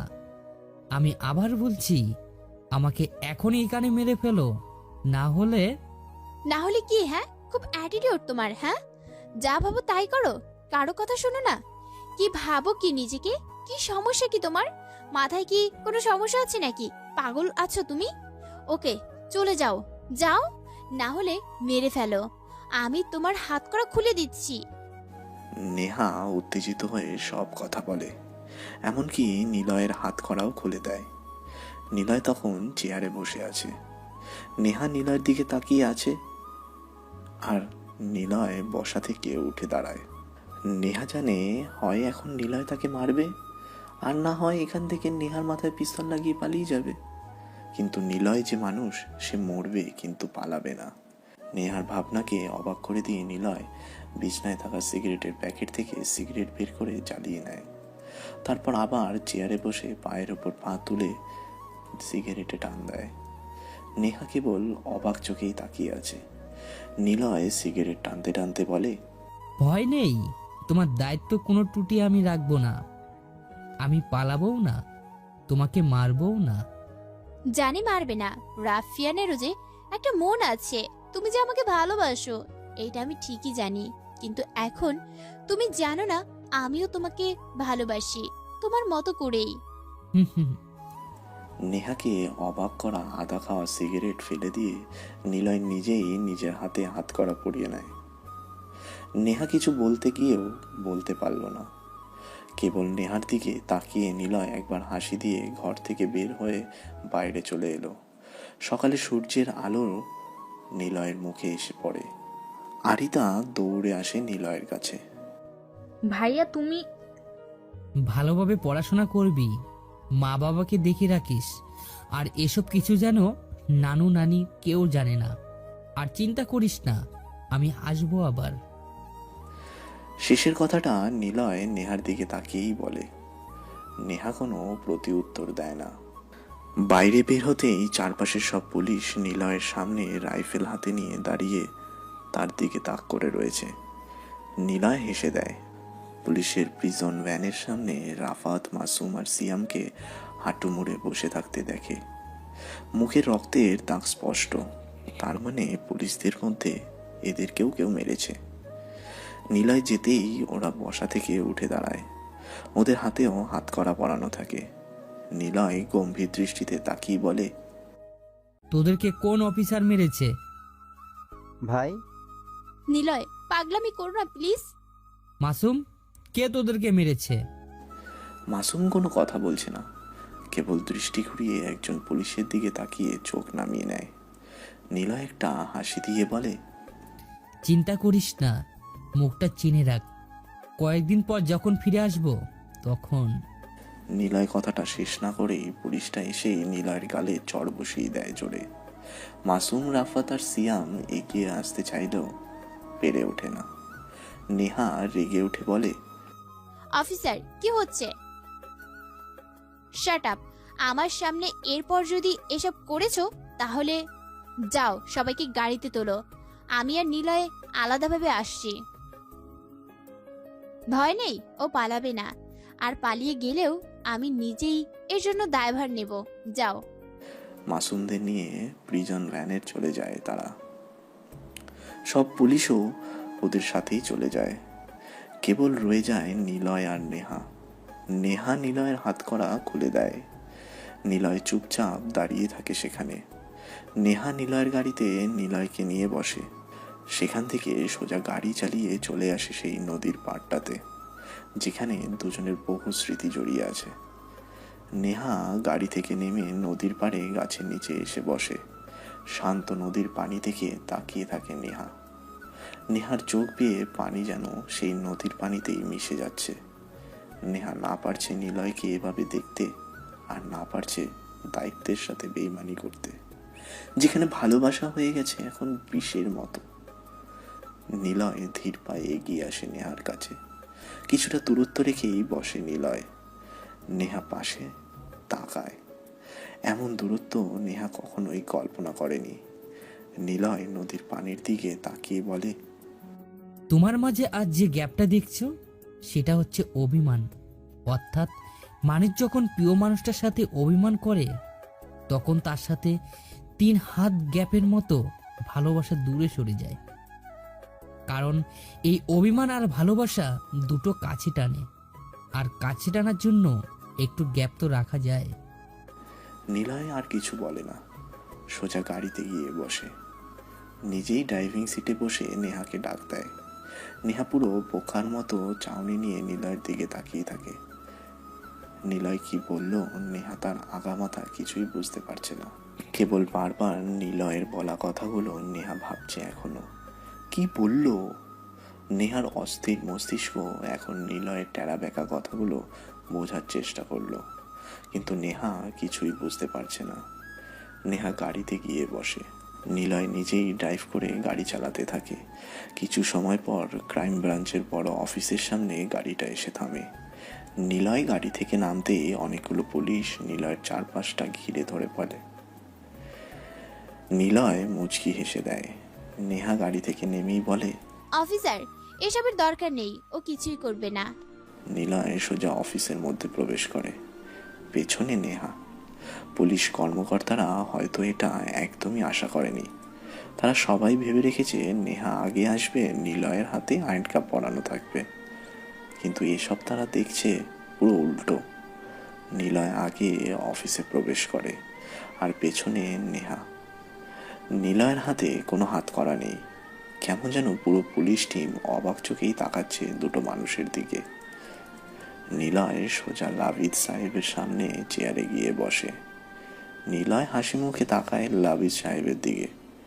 লাবিদ সাহেব নিলয়ের চাহনি বোঝার চেষ্টা করলো, কিন্তু ব্যর্থ হয় তিনিও। নেহার দিকে তাকিয়ে লাবিদ সাহেব বলে, প্রমাণগুলো দাও নেহা, প্রমাণগুলো দাও। লাবিদ সাহেব নেহাকে একটা ঝাড়ি দেয়। নেহা ঘরের মধ্য থেকে বেরিয়ে আমতা আমতা করতে করতে নীলাদ্রিকে ফোন দেয়, কিন্তু নীলাদ্রির ফোনে কল যায় না। অনেকবার চেষ্টা করার পরও নীলাদ্রির ফোনে কল দেওয়া সম্ভব হয় না। স্যার প্রমাণ তো সব নীলাদ্রির কাছে। মানে? অ্যাকচুয়ালি স্যার ও বলেছে এক্ষুনি আমার কাছে সব পাঠিয়ে দেবে। ও শিট, তুমি কি পাগল নাকি? নীলাদ্রিকে যদি না পাওয়া যায়? জানি না স্যার, কিন্তু ও তো কখনোই এমন করবে না। শাট আপ কামাল সাহেব, আপনি এখনই যেখান থেকে পারেন নীলাদ্রিকে খুঁজে নিয়ে আসুন। ক্রাইম ব্রাঞ্চ অফিসে এখনো বেশ উত্তেজনা ভর করে রয়েছে। চারিদিক পুলিশ ছোটাছুটি করছে। নিলয় কেবল চেয়ারে বসে সব কিছু দেখছে। নিলয় কেবল কিছু সময় পর মুচকি হাসছে লাবিদ সাহেব আর নেহার কথা শুনে। সময়গুলো দেখতে দেখতে কেটে যায়। সকাল থেকে দুপুর, দুপুর গড়িয়ে বিকেল, বিকেল পার করে সন্ধ্যা নেমে এসেছে। পুরো ঢাকা সিটি তন্ন তন্ন করে খুঁজে ফেলা হয়েছে নীলাদ্রি চৌধুরীকে, কিন্তু কোথায় সে? তাকে খুঁজেই পাওয়া যাচ্ছে না। লাবিদ সাহেব হতাশ হয়ে চেয়ারে বসে আছেন। এতক্ষণ অবধি নিলয় কোনো কথা বলেনি। উত্তেজনার বশে অফিস থেকে সবাই চলে গেল, নিলয় তখনও অফিসে বসেছিল। একটা সময় সন্ধ্যার কালো রং সব দিকে ছেয়ে নিল। লাবিদ সাহেব নেহাকে বলে, ফুল প্রুফ প্ল্যানটা এইভাবে শেষ হবে ভাবতে পারিনি। সব তোমার জন্যই হয়েছে। দ্যাট সরি স্যার, আমারই ভুল ছিল। চুপ, আর একটাও কথা নয়। এখন ওকে কিভাবে চালান করব? স্যার, আমরা তো জানি ও সব কিছু করেছে। শাট আপ নেহা, কোনো কথা বলবে না তুমি। আমার সামনে থেকে চলে যাও। প্রমাণ ছাড়া নিলয়কে আদালতে পেশ করলে কি হবে বুঝতে পেরেছো? দেশের সবাই জানে সে রাফিয়ান লিডার, কিন্তু আমি কি দেখেছি তাকে মারতে? বা দেশের জনগণ দেখেছে ওর ক্রাইম করতে? চলে যাও সামনে থেকে। নেহা কিছু না বলে চলে আসে সেখান থেকে। নেহা মনে মনে খুশি হলো, নিলয়ের কথা ভেবে কেমন যেন হচ্ছে। এদিকে নিলয় লাবিদ সাহেবের সামনে বসে আছে। লাবিদ সাহেব বলে, আজ তুমি বেঁচে গেলে নিলয়, পরে আর সুযোগই পাবে না। আসি মিস্টার লাবিদ সাহেব, আর আমার ভাইদের ছেড়ে দিন। আর একটা কথা, আমি না চাইলেও কখনো আর আমাকে ধরার সুযোগ পাবে না। মোহন সাহেব, ওদেরকে ছেড়ে দিন। লাবিদ সাহেব আর কোনো কথা বলে না। নিলয় মুচকি হেসে অফিস থেকে বের হয়। বাইরে এসে নিলয় ওর গাড়িটা দেখতে পায়, কিন্তু নেহাকে সে খুঁজে পায় না। চারপাশে তাকায় কয়েকবার, কিন্তু নেহাকে নিলয় কোথাও দেখতে পায় না। তবে নিলয় এটা ভেবে পাচ্ছে না কেন নীলাদ্রি এমন করলো। কি রহস্য থাকতে পারে তারপর? ভাইয়া ওঠো। নিলয় ধরপড় করে ওঠে। নেহার কথা ভাবতে ভাবতে কখন যে নিলয় ঘুমিয়ে পড়েছিল তা সে টের পায়নি। চোখ খুলে তাকিয়ে দেখে মাসুমের হাতে খবরের কাগজ নিয়ে দাঁড়িয়ে আছে সে। নিলয় বেশ কিছু সময় শোয়া থেকে উঠে বসে মাসুমের দিকে তাকিয়ে রইল, কারণ কোনোদিনও মাসুম, রাফাত আর সিয়াম খবরের কাগজ পড়ে না। অথচ আজ ওর হাতে সেটা দেখে নিলয় খানিকটা অবাকই হলো। ভাই কি হলো, কথা বলো না কেন? আর তোমাকে না বলেছি এই বাড়িতে আসবে না? যেদিন থেকে ক্রাইম ব্রাঞ্চ অফিস থেকে বেরিয়ে এসে নেহা ভাবিকে খুঁজছিলে, সেদিন থেকে তুমি এই বাড়িতে আসো আর নিজের মুড অফ করো। আমি জানি এখানে নেহা ভাবির সাথে কাটানোর সময়গুলো তোমাকে ভাবায়, কিন্তু কেন তুমি ভাববে? সে তো বেইমানি করলো, তাই না? তোমাকে ধরার জন্যই তো সে এত কিছু করেছে, আর তার জন্য তুমি কেন সবসময় মনমরা হয়ে থাকবে? মাসুমের দিকে নিলয় তাকিয়ে মুচকি হাসে। এত কথা মাসুমের আগে কোনোদিনও নিলয়ের সামনে বলেনি, কারণ মাসুম যতটা নিলয়কে ভয় পায় তার থেকে অনেক বেশি ভালোবাসে এবং সম্মানও করে। এই কারণে নিলয়ের সামনে মাসুম নয়, রাফাতও নয়, সিয়ামও নয়, কেউই কথা বলতে পারে না। খুব দরকার ছাড়া কেউই সেরকম একটা কথা বলে না। নিলয় বলে, তুই বুঝবি না রে, বাদ দে। তোর হাতে পত্রিকা কেন? চাকরি পেলি নাকি? ধুর, কি যে বলো না, রাফিয়ানদের আবার চাকরি? অবশ্য তোমার ভয় দেখে যে কোনো জায়গায় চাকরি পাওয়াটা জাস্ট 2 মিনিটের ব্যাপার। আর যদি অফিসের লোকজন জানে আমি তোমার ভাই, তাহলে ওর চেয়ার ছেড়ে বসতে দেবে। এত কথা বলিস কেন? যা বললাম তার উত্তর দে। ও হ্যাঁ ভাইয়া, দেখো। মাসুম নিলয়ের দিকে পত্রিকাটা বাড়িয়ে দেয়। সেখানে বাংলাদেশ প্রতিদিন পত্রিকাতে বড় বড় করে লেখা, উঠতি নেতার অপমৃত্যু। নিলয় পত্রিকাতে ছাপানো ছবিটার দিকে হাঁ করে তাকিয়ে থাকে। ছবিটা আরিফের, কিন্তু নিলয় সব চাইতে অবাক হয়ে আরিফের লাশের পাশে মাটিতে একটা চিহ্ন দেখতে পায়। সেটা স্পষ্ট না হলেও নিলয় চিত্রটিকে বেশ ভালো করেই চিনে ফেলেছে, কারণ মাটিতে আঁকা চিত্রটি নিলয়ের পরা মাস্কের ছবি। নিলয় খানিকটা অবাক চোখে তাকিয়ে থাকে সেদিকে। কি বলবে সে খুঁজে পাচ্ছে না। কেবল একটাই প্রশ্ন ওর মনে বারবার বাসা বাঁধছে, রাকিবকে ছাড়া নিলয় আর কোনো ক্রাইমেই জড়ায়নি। তাহলে কে হতে পারে যে কিনা ঠিক নিলয়ের মতোই এমন করে খুন করছে? নাফিস, তারপর আরিফ। আসল কথা হলো নিলয়ের সাথে যাদেরই ঝামেলা পাচ্ছে তাদেরকেই খুন করা হচ্ছে। কিন্তু কে সে, কে হবে? নিলয় প্রশ্নগুলো বিড়বিড় করে করতে লাগলো নিজের কাছেই। ঠিক এই সময় ফোনটা বেজে উঠল নিলয়ের। পকেট থেকে বের করেই দেখে রাফিক ভাইয়ের নাম্বার।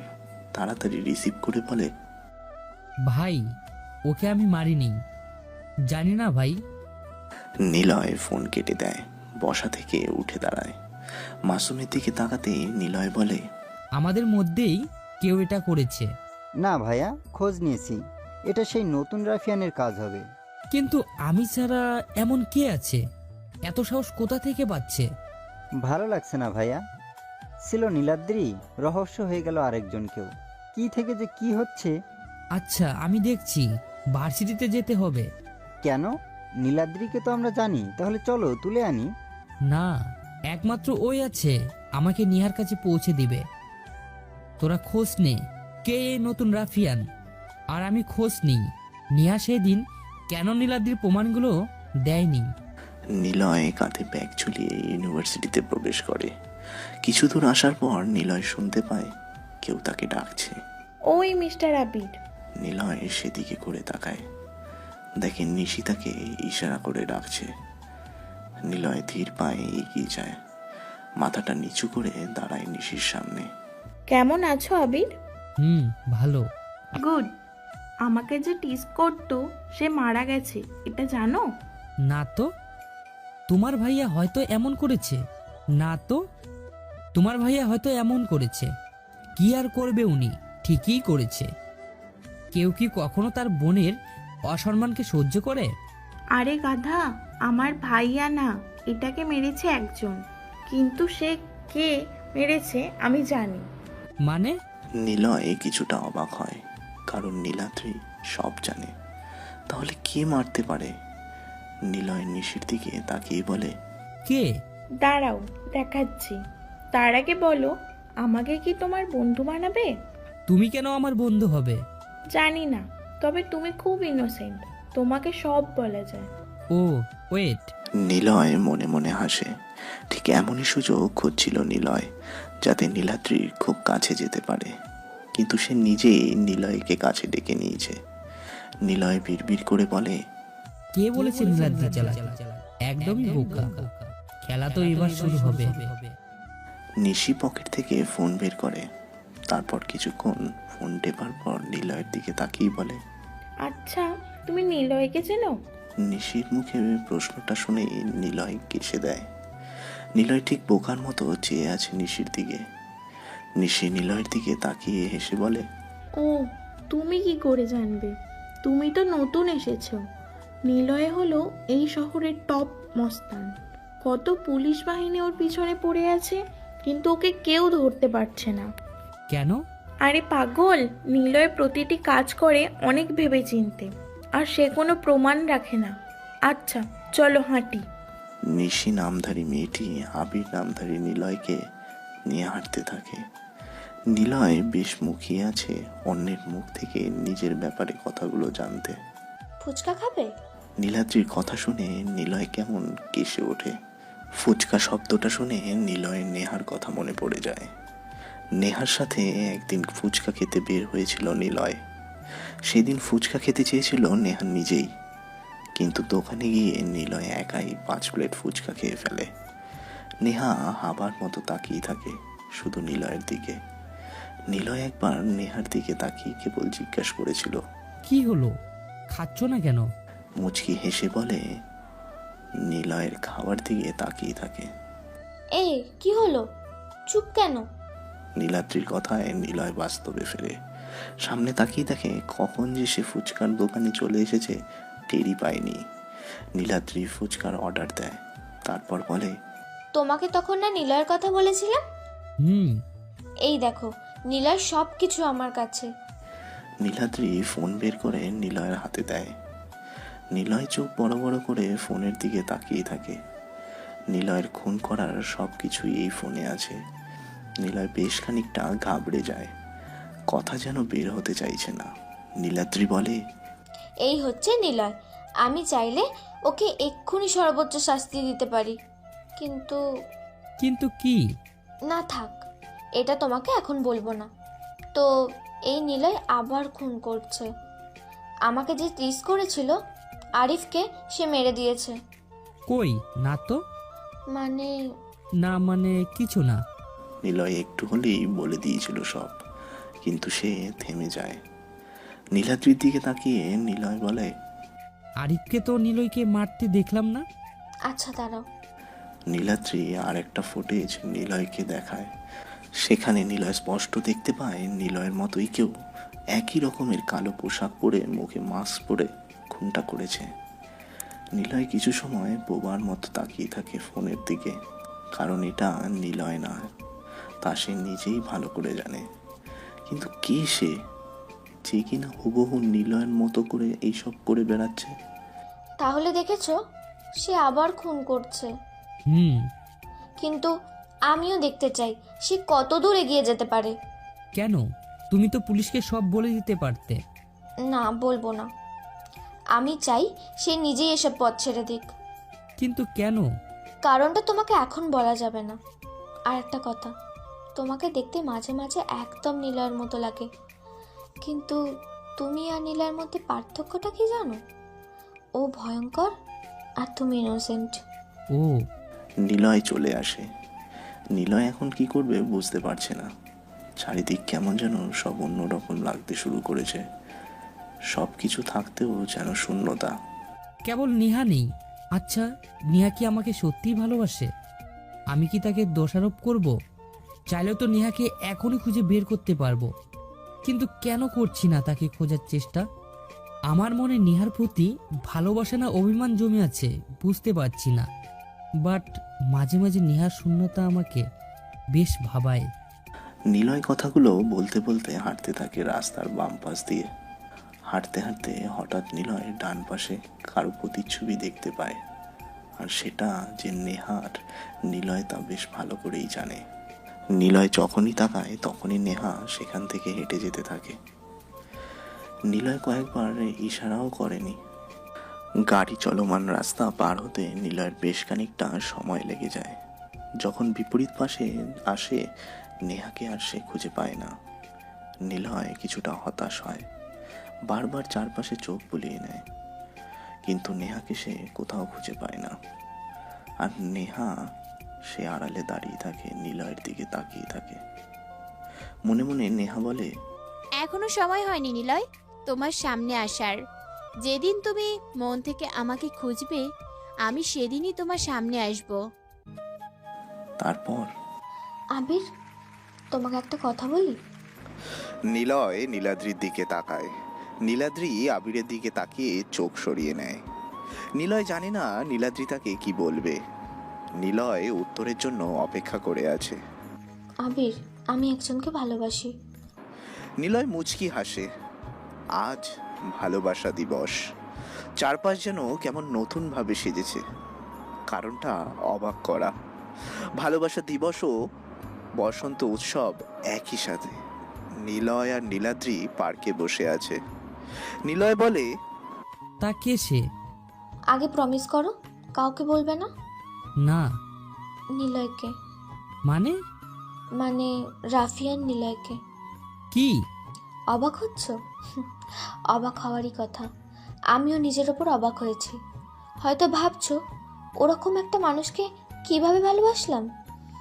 আসলে প্রতিদিন ওর ওপর থিসিস করতে করতে ভালোবেসে ফেলেছি। আমি খোঁজ নিয়ে জেনেছি নিলয় এমনিতেই অনেক ভালো, কেবল মস্তানি করে বেড়ায়। আর ওর উপর প্রথম থেকে কেমন যেন দুর্বলতা আসে। যেদিন মিমি আপু আমাকে নিলয়ের সাথে মিট করাতে নিয়ে যায়, ও তুমি তো জানোই না মিমি আপুকে। মিমি নিলয়ের গার্লফ্রেন্ড। ওর তো গার্লফ্রেন্ড আছে তাহলে?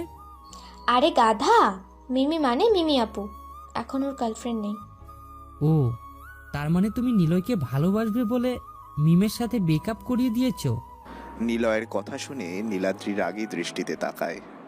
নিলয় মনে মনে হাসে, কিন্তু অবাক হচ্ছে নীলাদ্রি কেন তাকে ভালোবাসবে সেটা ভেবে।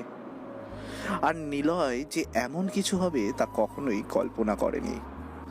সব যেন কল্পনার বাইরে চলে যাচ্ছে। নীলাদ্রি রাগী মুখে বলে, হো আবির, মিমি আপু ছিল পুলিশ, তাই নিলয়কে মিমি আপু মেরে ফেলতে চেয়েছিল, কিন্তু নিলয় মরেনি। পরে মিমি আপুকে নিলয় মেরে দেয়। বেশ করেছো। তা বেশ করেছে। আমিও ভেবে দেখলাম নিলয় ঠিকই করেছে। মিমি আপু আমার কাজিন হলেও আমি বলবো ঠিক করেছে নিলয়, কারণ বেইমান করে মারার কি দরকার ছিল, ভালোবেসে বোঝাতে পারতো। আর আসল কথা, মিমি তো নিলয়কে ভালোই বাসেনি। প্রতিদিন নিলয়কে দেখতাম আমি, ফোনে দেখতাম, সরাসরি দেখতাম, কিন্তু গাধাটা কি করলো, নেহাকে বিয়ে করে ফেললো। এই তুমি নেহাকে চেনো? হুম। মানে না মানে চিনি না। কে নিহা? নেহা হলো নিলয়ের বর্তমান বউ। কি? ছেলেটা তো দেখি খুব লুচ্চু, এত বউ থাকে কেন? আবির চুপ। নেহা ওর সাথে বেইমানি করে ফেলে। এখন নিলয় সিঙ্গেল, তাই ভাবছি ওর সাথে আমি দেখা করব আর বলবো আমার কথা।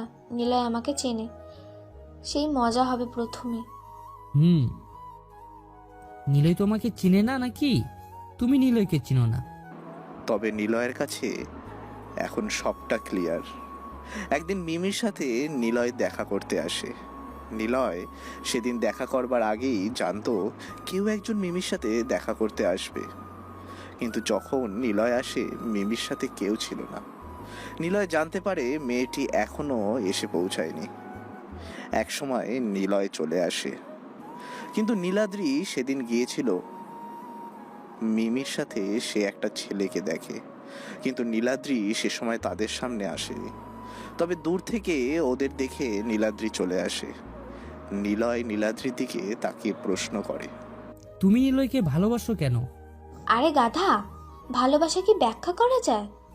তবুও সে তো একজন খারাপ লোক, তাকে ছাড়া তুমি আরো ভালো কাউকে পাবে।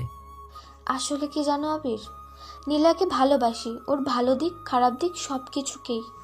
কিন্তু ও নিয়াকে ভালোবাসে। না, বাসে না। নেহা এখানে নেই। নেহাকে ওর থেকে সরানোর প্ল্যান করে সাকসেস হয়েছি। মানে? একদিন নিলয়কে পুলিশ ধরে, তবে সেই পুলিশ ছিল নেহা। প্রমাণগুলো ছিল আমার কাছে, সব নেহাকে দেব বলেছিলাম, আর তাই সে নিলয়কে ধরে ফেলে। এরপর আমি সেই প্রমাণ তাকে দিইনি। আমি চাইছিলাম নিলয় নেহাকে ভুল বুঝুক। যাই হোক, নিলয়কে এখন কেবল আমার মনের কথা বলতে হবে। এসব কিছু যদি নিলয় জানে তোমাকে ভালোবাসবে তো? আমি তাকে বোঝাবো। ব্ল্যাকমেলও করতে পারো। না আবির, ওকে ভয় দেখানোর জন্য করা যায়, কিন্তু ভালোবাসার জন্য ব্ল্যাকমেল করতে পারবো না। নিলয় কোনো কথা বলে না। কি বলবে সে? আর কিছু খুঁজেও পাচ্ছে না বলার মতো। ভালোবাসা আর প্রথম ফাগুনের দিন নেহাকে নিয়ে অনেকখানি বাস্তবতায় স্বপ্ন দেখেছিল নিলয়, কিন্তু সে আর নেই। তাকে ঘিরেই যেন নিলয়ের সব শূন্যতা। যখন বাড়ি থেকে বের হয় নিলয়, তখনই নীলাদ্রি এসে নিলয়কে পার্কে নিয়ে চলে আসে। আর এসেই নিলয় সব কিছু জানতে পারে। নিলয়ের কাছে এখন সব রহস্যের সমাধান আছে। নীলাদ্রি কেন তাকে এতদিন পুলিশের হাতে তুলে দেয়নি? সব প্রমাণ নীলাদ্রির হাতে থাকা সত্ত্বেও সে পুলিশ বা তার ভাইয়াকে কিছুই বলেনি, নেহাকে প্রমাণ দেয়নি।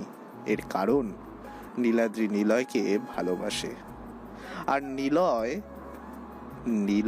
নীলাদ্রির দিকে তাকিয়ে মুচকি হাসে। তাহলে নিলয়ের সাথে দেখা করো। করব। নিলয়ে কোনো কথা বলে না আর। বসা থেকে উঠে দাঁড়ায়। কেমন যেন লাগছে ওর। পার্ক থেকে বের হতেই নীলাদ্রি নিলয়ের পেছন পেছন চলে আসে। সকালে নিলয় ঘুমাচ্ছে। ফোনটা বেশ কড়াভাবেই ভাইব্রেট করে উঠল। নিলয় স্ক্রিনে তাকিয়ে দেখে নীলাদ্রির ফোন। নিলয় রিসিভ করতেই ওপাশ থেকে বলে ওঠে, আমি শরীফ বলছি, নীলাদ্রির ভাই। প্লিজ আবির, তুমি একটু হসপিটালে আসো। নীলাদ্রিকে কে বা কারা গুলি করেছে হাতে। এখন সুস্থ, কিন্তু ও বারবার তোমার কথা বলছে। প্লিজ আসো একটু। ওকে ভাইয়া, কোন হসপিটাল? আচ্ছা। নিলয় রুম থেকে বের হয়। মাসুম, রাফাত আর সিয়ামকে ডাক দেয়। সবাই এসে হাজির। নিলয়ের মুখে চিন্তার ছাপ বেশ স্পষ্ট। মাসুম প্রশ্ন করে, কি হয়েছে ভাইয়া? মনে হচ্ছে একটা রহস্য উদ্ঘাটন করতে পেরেছি। কে সেটা?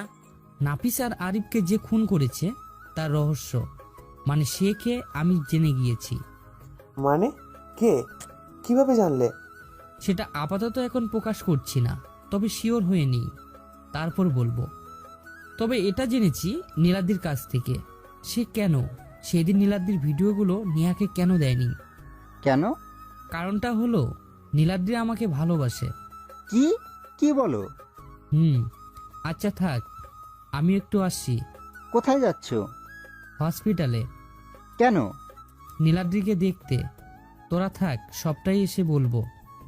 নিলয় বাড়ি থেকে বের হয় নতুন গেট আপ নিয়ে। নতুন জায়গা, নতুনভাবে সে সবার সামনে এখন পরিচিত। চোখে মোটা ফ্রেমের চশমা পরা, কাঁধে ব্যাগ ঝুলিয়ে নিয়ে নিলয় হসপিটালের উদ্দেশ্যে বের হয়। একসময় পৌঁছেও যায় নিলয়। হসপিটালের চারপাশটা পুলিশের ছড়িয়ে ছিটিয়ে রয়েছে।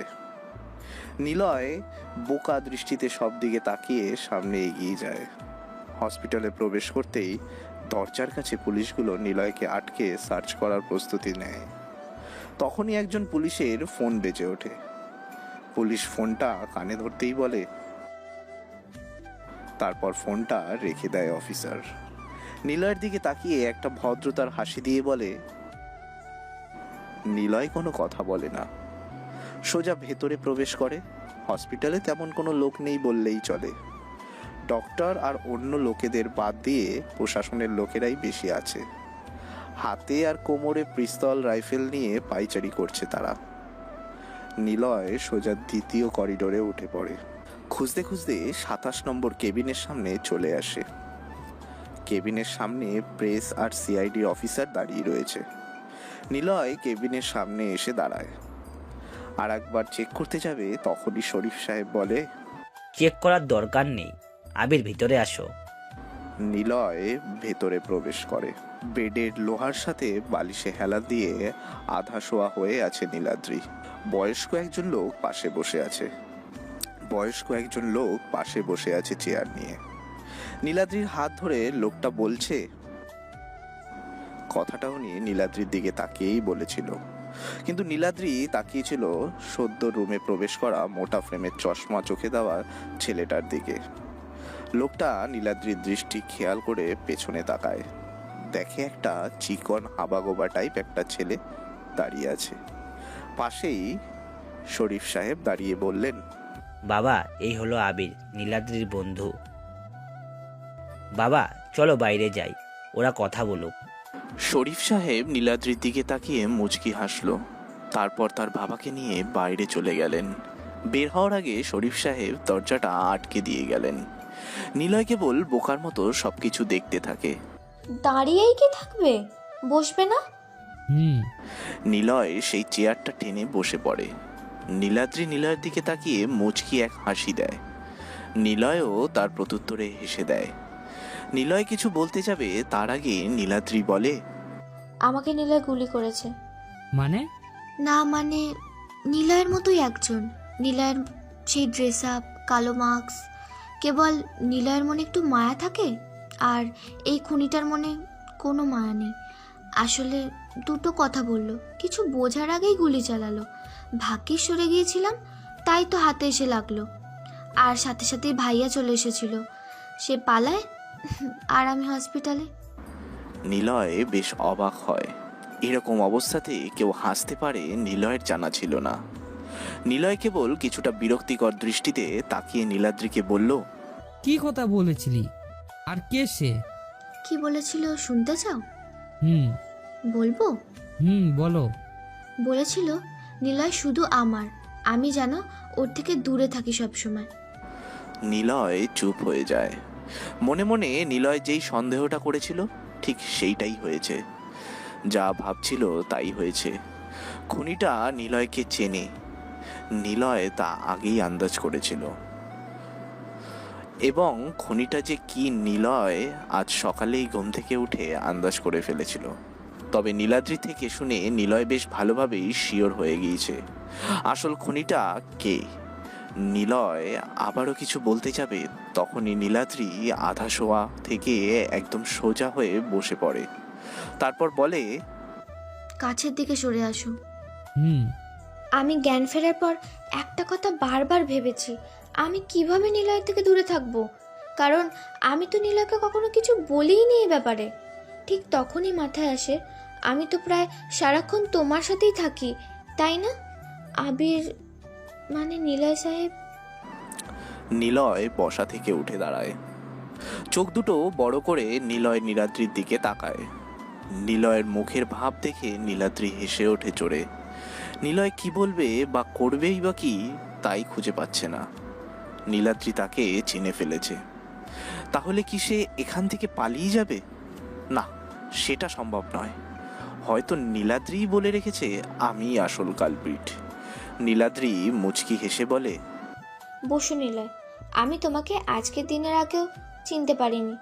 যদি নাও আমাকে মারার চেষ্টা না করতো, কি বোকা আমি, তোমাকে খুঁজে বেড়াচ্ছি আমি, অথচ তুমি আমার সাথেই সবটা সময় থেকেছো। অথচ আব্বু বলে আমি নাকি অনেক বুদ্ধিমতী। নিলয় কোনো কথা বলে না, কেমন যেন বেশ গভীর ইতস্তত বোধ নিয়ে নিলয়কে আটকে ধরে রেখেছে।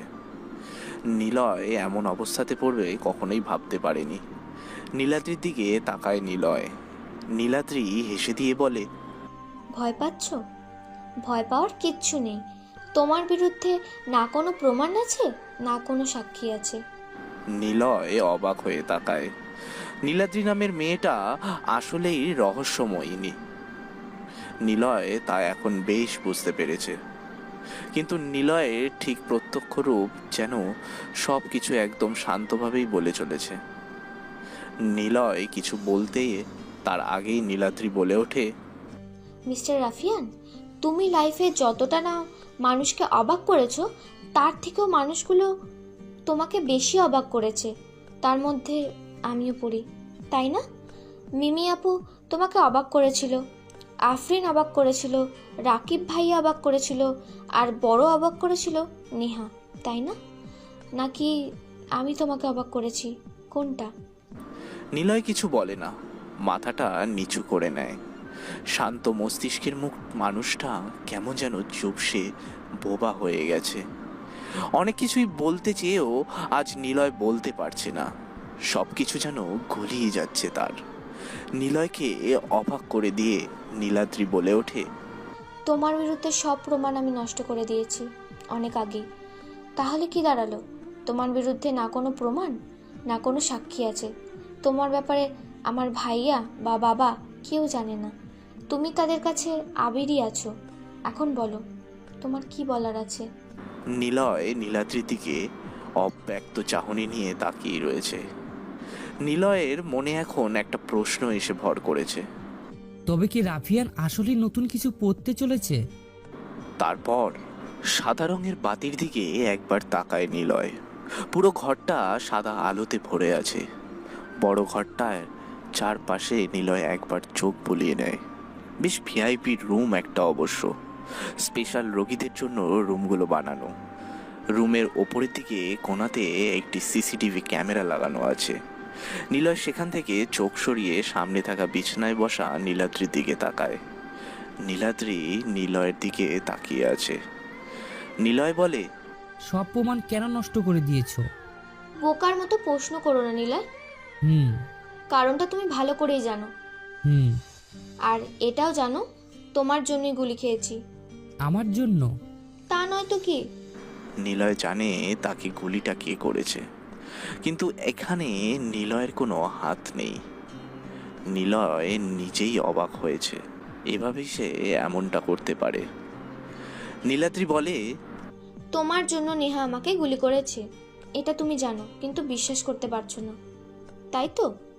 নিলয়ের বুকটা ধক করে ওঠে। নেহা নামটা যেন নিলয়ের বুকের মাঝখানে এসে লাগে। মস্তিষ্কে যেন নেহাকে খোঁজার ইচ্ছে মনের মাঝে এসে জাগিয়ে দিচ্ছে। নীলাদ্রি আবার বলে ওঠে, নাফিজ আরিফকে নেহা নিজেই মারে। প্রথমে ভেবেছিলাম এটা তুমি, পরে জেনেছি এটা তুমি নও, অন্য কেউ। কারণ নিলয় মেরে কখনো মাস্কের ছবি আঁকিয়ে যেত না, আরও খুন করার পর মাস্কের ছবি এঁকে যেত। এটাই পার্থক্য। কারণ সে তোমাকে মেসেজ দিতে চেয়েছিল বলেই এমন করেছিল, আর সেটা কেবল নেহাই করতে পারে। কিন্তু আমি না। তোমার ব্যাপারে পুলিশকে কিচ্ছু বলবো না, পুলিশের হাতে তোমাকে তুলে দেব। কারণটা একদমই সোজা, আমি তোমাকে ভালোবাসি। নিলয় চুপ হয়ে বসে আছে। নিলয় যা ভেবেছিল একদমই তাই হলো। নেহাই সবকিছু করেছে। নেহাকে খুঁজেই বের করতে হবে আমার। নিলয় মনে মনে কথাটা বলে, তারপর উঠে দাঁড়ায়। নীলাদ্রি বলে, চলে যাচ্ছ? আচ্ছা যাও, তবে নদীর পাড়ে যাবে না, নেহাকে প্রায়শই সেখানে দেখা যায়। নিলয় কোনো কথা বলে না। কাঁধে ব্যাগটা তুলে নেয়। কেবিন থেকে বের হয়ে চোখ থেকে চশমাটা ছুঁড়ে ফেলে ফ্লোরে। তারপর পকেট থেকে ফোন বের করে মাসুম, সিয়াম আর রাফাতকে কল দেয়। গাড়ি নিয়ে আসার জন্য বলা হয় তাকে। নিলয় ফোন পকেটে রাখতে যাবে তখনই বেজে ওঠে সেটা। তাকিয়ে দেখে নীলাদ্রির কল। বলো। এক্ষুনি যাও, নেহা ওখানেই আছে।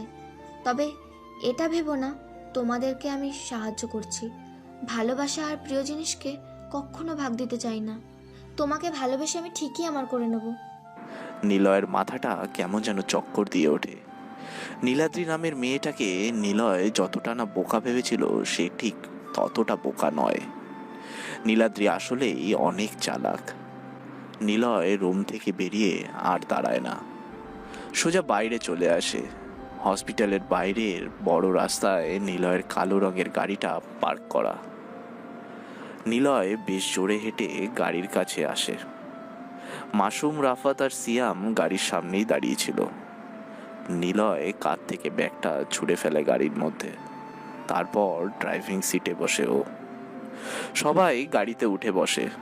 নিলয় গাড়ি স্টার্ট দেয়, একটানে চলে আসে খুবই পরিচিত নদীর কাছে। নদী থেকে অনেকটা দূরে নিলয় গাড়ি থামায়। গাড়ি থেকে বের হয় ও। ভাইয়া কি হয়েছে? গাড়িতে থাকাকালীন কোনো কথা বলনি, কি হয়েছে আমাদেরকে বলো। নিলয় কিছু বলে না, বেশ জোরে হেঁটেই নদীর পাশে এসে দাঁড়ায়। পরিচিত আর প্রিয় সেই গাছটার নিচে তাকায়, কিন্তু কাউকে দেখতে পায় না ও। নিলয়ের চোখে মুখে উদ্বিগ্নের ভাব মাসুম, রাফাত আর সিয়াম বেশ ভালো করেই লক্ষ্য করেছে, কিন্তু কেউ কোনো কথা বলছে না। নিলয় আগে পিছে সব জায়গায় চোখ বুলিয়ে নিল, কিন্তু নিলয় কাউকে দেখতে পেল না। নিলয় ধপ করে গাছের নিচে এসে পড়ে। নদীর শান্ত পানির দিকে তাকিয়ে কেবল নেহার কথাই ভেবে চলেছে। ভাইয়া ওদিকে। মাসুমের কথা শুনে নিলয় প্রথমে মাসুমের দিকে তাকায়। মাসুম আঙুল উঁচিয়ে নিলয়কে বলে সেদিকে তাকাতে। নদীর পাড়ের কাশবনের দিকে মাসুমের আঙুলের ইশারা থাকে। নিলয় সেদিকে তাকায়। কেউ একজন চুলগুলো খোলা রেখে উল্টো দিকে ফিরে হাতে খরগোশ নিয়ে দাঁড়িয়ে আছে। নিলয় সেদিকে তাকিয়ে দৌড়ে কাছে যায়। নিলয় কি বলবে খুঁজে পাচ্ছে না। মেয়েটি পিছনে ঘুরে তাকায়। নিলয়ের চোখ যেন বিশ্বাস করতে পারছে না। সামনে কে দাঁড়িয়ে আছে কিচ্ছু সে বুঝতে পারছে না। নিলয় চোখ বড় বড় করে অজান্তেই বলে উঠল, নেহা। সামনে দাঁড়িয়ে থাকা মেয়েটি গম্ভীর দৃষ্টিতে তাকিয়ে রইল কিছু সময় নিলয়ের দিকে। তারপর কখন যে সে কান্না করে দিল মেয়েটি তা বুঝতেই পারেনি। নিলয়ের সামনে দাঁড়িয়ে থাকা মেয়েটি নেহাই। নেহা নিলয়ের দিকে তাকিয়ে দেখে নিলয় কান্না করছে। নিলয় কিছু বলতে যাবে তখনই নেহা এসে নিলয়কে জড়িয়ে ধরল। নিলয় কেবল খরগোশ বাচ্চাটার দিকে তাকিয়ে রইল। ঠিক তখনই নিলয়কে অবাক করে দিয়ে বেশ বড় রকমের ঘটনা ঘটে।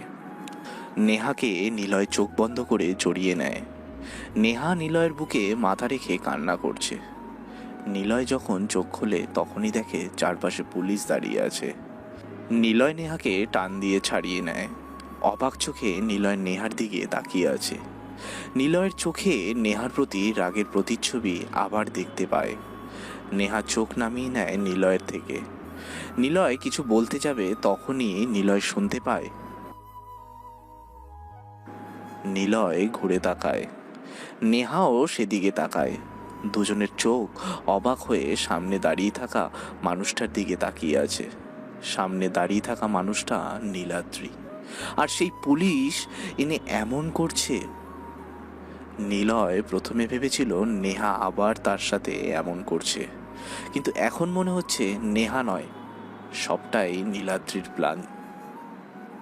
নীলাদ্রি বেশ জোরেই হেসে ওঠে। নিলয়ের দিকে তাকিয়ে মুচকি হাসি দিয়ে ধীর পায়ে এগিয়ে আসে কাছে। নিলয়ের চারিদিক একবার ঘুরতে ঘুরতে বলল। নীলাদ্রি নিজেই কথা বলে আবার নিজেই থেমে যায়। নেহা আর নিলয়ে কেবল হাবার মতো তাকিয়ে থাকে নীলাদ্রির দিকে। নীলাদ্রির কথা থামিয়ে নিলয়ের হাত ধরে বলে। নিলয় অবাক হয়ে যায়। নীলাদ্রির দিকে তাকায় নিলয়, নেহা তাকায় নিলয়ের দিকে। নীলাদ্রি হাসে। নিলয় কখনো ভাবতেই পারেনি এমন হবে। পুলিশ নেহার দিকে এগিয়ে আসতেই নিলয় বলে ওঠে, নীলাদ্রি এসব কি হচ্ছে? কেউ ওর হাত করা পড়াতে পারবে না? কি করেছে ও? নেহা নিলয়ের দিকে তাকায়। নেহা মনে মনে ভাবছে, এই বুঝি নিলয় সবকিছু তছনছ করে আমাকে এখান থেকে নিয়ে অনেক দূরে চলে যাবে। কি হলো নিলয়, দাঁড়িয়ে আছো কেন? প্লিজ কিছু করো, আমি তোমার সাথে থাকতে চাই। কিন্তু নিলয় সব কিছু শুনতে পায় না। তবুও নিলয় পকেট থেকে ফোন বের করতে নীলাদ্রি বলে, কোনো কাজ হবে না মিস্টার রাফিয়ান। নিলয় হাটকে ধরতে আসলাম, সব ব্যবস্থা না করে কি আসা যায়? তোমার লোক এখানে আসার সাথে সাথে বাঁচতে পারবে না, তুমি যতই চেষ্টা করো না কেন। নেহা আর তোমার হবে না, আমি আর তুমি থাকবো সারা জীবন। আর নেহা অফিসার। নেহাকে নিয়ে চলে যায় পুলিশ। নীলাদ্রি নিলয়ের দিকে তাকায় মিষ্টি চাহনি দিয়ে। নিলয়ের চোখে নীলাদ্রি বেশ ভালো করে রাগের দূরদর্শিতা দেখতে পেয়েছে। নীলাদ্রি বলে, কি করব বলো? তোমাকে নিজের করে পেতে নেহা নামের কাঁটাটাকে তুলে তো ফেলতেই হতো। বেচারা নেহা তোমার জন্য খুনগুলো করলো। ও চেয়েছিল তোমার মতো হতে, যাতে তোমার আর ওর মাঝে কোনো তফাৎ না থাকে। সে চেয়েছিল হয় দুজনে বাঁচবে একসাথে, না হয় দুজনে জেলে গিয়ে একসাথে থাকবে। কিন্তু আমি থাকতে সেটা হবে না। আসি, আগামী 3 দিন পর ওকে কোর্টে চালান করে দিয়ে সব সমস্যা শেষ করে দেব। এরপর তুমি শুধুই আমার। নীলাদ্রি এই কথাগুলো বলে চলে যায়। নেহাকে নিয়ে যখন গাড়িতে উঠতে যাবে, নেহা পেছন ফিরে তাকায়। নিলয় সেদিকে তাকিয়ে আছে। নেহার চোখের দিকে চোখ যায় নিলয়ের। দূর থেকেই নিলয় নেহার চোখে ভালোবাসার অশ্রু খেয়াল করেছে। নেহাকে নিয়ে চলে যায় ওরা। নিলয় হাঁটু মুড়ে বসে পড়ে কাশফুলের বাগানে। মাসুম, রাফাত আর সিয়াম দৌড়ে আসতে থাকে। নিলয় জোরে চিৎকার করে ওঠে। নিলয়ের চিৎকার শুনে পাখিরাও যেন ছুটে পালাতে থাকে। মাসুম এসে কয়েকবার নিলয়কে ডাকে, কিন্তু নিলয় সেদিকে কোনো খেয়ালই করেনি।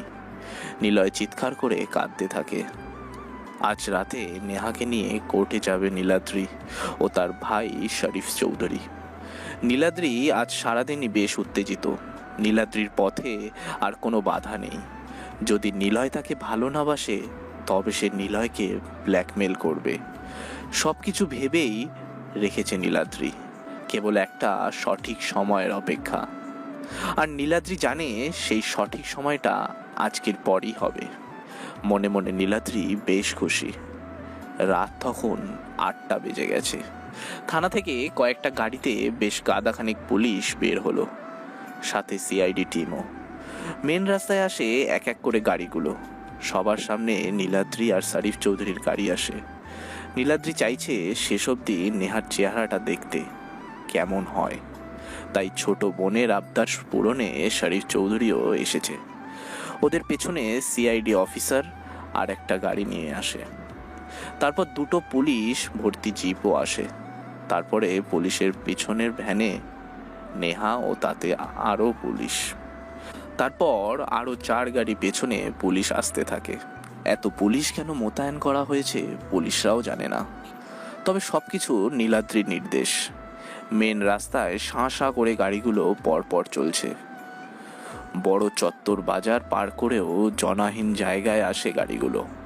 ফাঁকা রাস্তা, আকাশ হতে ঝিরঝির করে বৃষ্টি পড়ছে। পিচ ঢালা রাস্তা গাড়ির হলদে আলোতে বেশ কালো দেখাচ্ছে। হঠাৎ সামনের গাড়িটা ব্রেক করে থেমে যায়। সেই সাথে পরপর পিছনের গাড়িগুলো থেমে যায়। হলদে আলোতে স্পষ্ট নীলাদ্রি দেখতে পায় কেউ একজন বড় কালোর রেইনকোট পরে রয়েছে, মুখে কালো মাস্ক, মাথায় কোটের বড় টুপি পরা। ডান হাতে একটা পিস্তল রেখে রাস্তার মাঝখানে বাইকটাকে আড়াআড়িভাবে দাঁড় করিয়ে রেখেছে। মাথাটা নিচু করে বৃষ্টিতে ভিজছে যেন। শরীফ সাহেব জোরে হর্ন বাজাতে থাকলো কয়েকবার, কিন্তু কালো আগন্তুকের কোনো খেয়ালই নেই। মাথা নিচু করে এক পা মেলে বাইকের সাথে হেলান দিয়ে পিচ ঢালা রাস্তায় বসে আছে। ডান পা মুড়ে বসে ডান হাতে পিস্তল নিয়ে অস্থিরভাবে বসে আছে আগন্তুক। শরীফ সাহেব পকেট থেকে ফোন বের করে কল দিয়ে কোনো এক পুলিশ অফিসারকে বলে, দেখো তো নেমে কি সমস্যা, সামনে কেউ বসে আছে, তবে সাবধান, হাতে পিস্তল আছে কিন্তু। একজন পুলিশ হাতে পিস্তল নিয়ে বেশ ধীর পায়ে এগিয়ে আসে শরীফ সাহেবের গাড়ির কাছে। শরীফ সাহেব জানলার কাঁচ খুলে বলে, সাবধানে যাও, আমরা আছি, সোজা ধরে নিয়ে আসবে, তারপর বাদরামি বের করছি। অর্ডারপ্রাপ্ত পুলিশটি হলো নিলয়কে, যে একদিন চড় মেরেছিল সে। শরীফ সাহেব যখন কথাগুলো বলে জানলার কাঁচ উঠাতে যাবে তখনই ধক করে একটা শব্দ হয়। বৃষ্টি তখন বেশ জোরেই নামতে শুরু করেছে। লাল তাজা রক্ত শরীফ সাহেবের দামি গাড়ির কাছে এসে লাগে। নীলাদ্রি চমকে ওঠে, চিৎকার দিয়ে বলে ওঠে, ভাইয়া প্লিজ তুমি বাইরে যেও না, প্লিজ। শরীফ সাহেব গাড়ি থেকে নামে। একে একে পেছনে থাকা সব অফিসারও গাড়ি থেকে নামে। নীলাদ্রি আর থাকতে না পেরে সেও গাড়ি থেকে নেমে দৌড়ে শরীফ সাহেবের কাছে গিয়ে দাঁড়ায়। তারপর কিছু বোঝার আগেই কোথা থেকে গুলি চলতে শুরু করে দিল, আর সাথে সাথেই সব অফিসার এসে একে একে মাটিতে পড়ে যেতে থাকে। কিন্তু গুলি চলার কোনো শব্দ কেউ শুনতে পাচ্ছে না। নীলাদ্রি চিৎকার করতে থাকে। কিছুক্ষণের মধ্যেই সব অফিসারেরা মাটিতে পড়ে যায়। কারো গুলি লাগে বুকে, আবার কারো লাগে কপালে। দুজন মানুষ কেবল গাড়ির সাথে লেপ্টে দাঁড়িয়ে আছে। বৃষ্টির ফোঁটা বেশ জোরেই ঘনীভূত হচ্ছে। তাজা রক্ত পিচ ঢালা কালো রাস্তায় বৃষ্টির পানির সাথে মিশে একাকার হয়ে গেছে। যে মানুষ দুজন গাড়ির সাথে সেটে দাঁড়িয়ে আছে তারা হলো নীলাদ্রি আর শরীফ সাহেব। নীলাদ্রি সামনে তাকায়। এখনো সেই আগন্তুক ঠিক আগের মতো করেই বসে আছে। ডান হাতে পিস্তল নিয়ে বাম পা মেলে বাইকের সাথে হেলান দিয়ে মাথা নিচু করে রাস্তার মাটিতেই বসে আছে। শরীফ সাহেব চিৎকার দিয়ে বলে, শালা কুত্তার বাচ্চা, হারামি, তোর জন্য এসব কিছু হয়েছে, তুই আমাদের অফিসারদের মেরেছিস, তোকে তো আমি। কথাগুলো বলে শরীফ সাহেব কোমর থেকে পিস্তল বের করে। পেছন থেকে নীলাদ্রি বারবার কান্না করে বলতে থাকে, ভাইয়া প্লিজ যেও না, ফিরে। নীলাদ্রির কথা শেষ হয় না। নীলাদ্রির সামনেই তার প্রিয় ভাইয়ের লাশ মাটিতে পড়ে যেতে দেখে। নীলাদ্রি কিছু বোঝার আগেই ওর চোখের সামনে ওর ভাইয়ের মাথায় একটা গুলি এসে লাগে, আর তিনি সেখানেই লুটিয়ে পড়ে যেতে থাকে। নীলাদ্রি দৌড়ে তার ভাইকে গিয়ে ধরে ফেলে। তারপর চিৎকার করে বলে, ভাইয়া ভাইয়া, না ভাইয়া এমন হবে না, তুমি এভাবে যেতে পারো না। কি হয়েছে ভাইয়া তোমার? ভাইয়া। শরীফ সাহেব আর চোখ খোলে না। নীলাদ্রির সামনেই তার ভাই মারা যায়। নীলাদ্রি যেন তখন কথা শূন্য হয়ে দিক বেদিক তাকাতে থাকে। চোখের সামনে ভাইয়ের পড়ে থাকা লাশ আর পিস্তল দেখতে পায় ও। পিস্তলটি নীলাদ্রির হাতে নেয়, তারপর জোরে হেঁটে যেতে থাকে সামনে, আর বলে ওঠে, আমি জানি তুই নিলয়, এমনটা করবি আমি ভাবতেই পারিনি, তোকে আজ আমি নিজে হাতেই মারবো। কথাগুলো বলে পিস্তলের ট্রিগার চাপতে যাবে তখনই কেউ একজন পিছন থেকে গুলি করে, আর গুলিটা এসে সোজা লাগে নীলাদ্রির বাম পায়ে। নীলাদ্রি পড়ে যায়।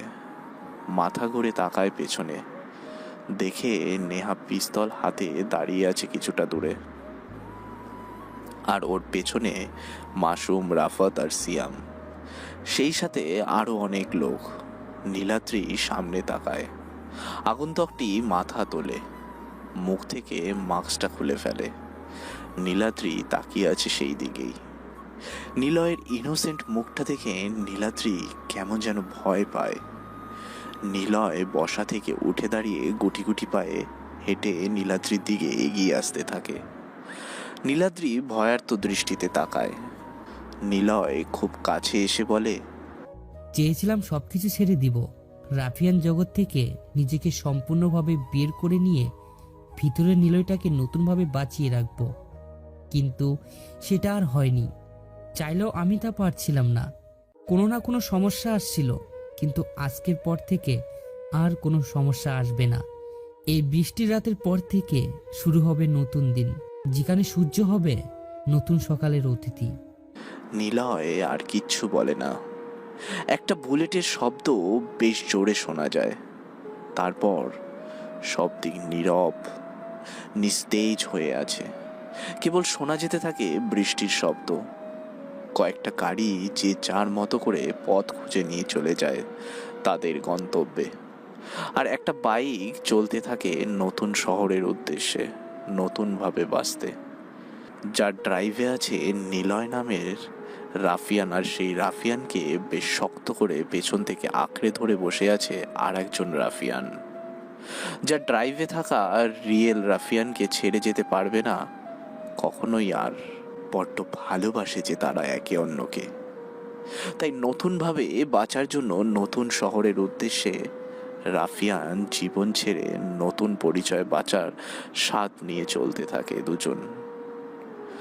বৃষ্টি বিলাসী মুসাফির বেশে রাফিয়ান ভালোবাসা যেন এখানেই শুরু।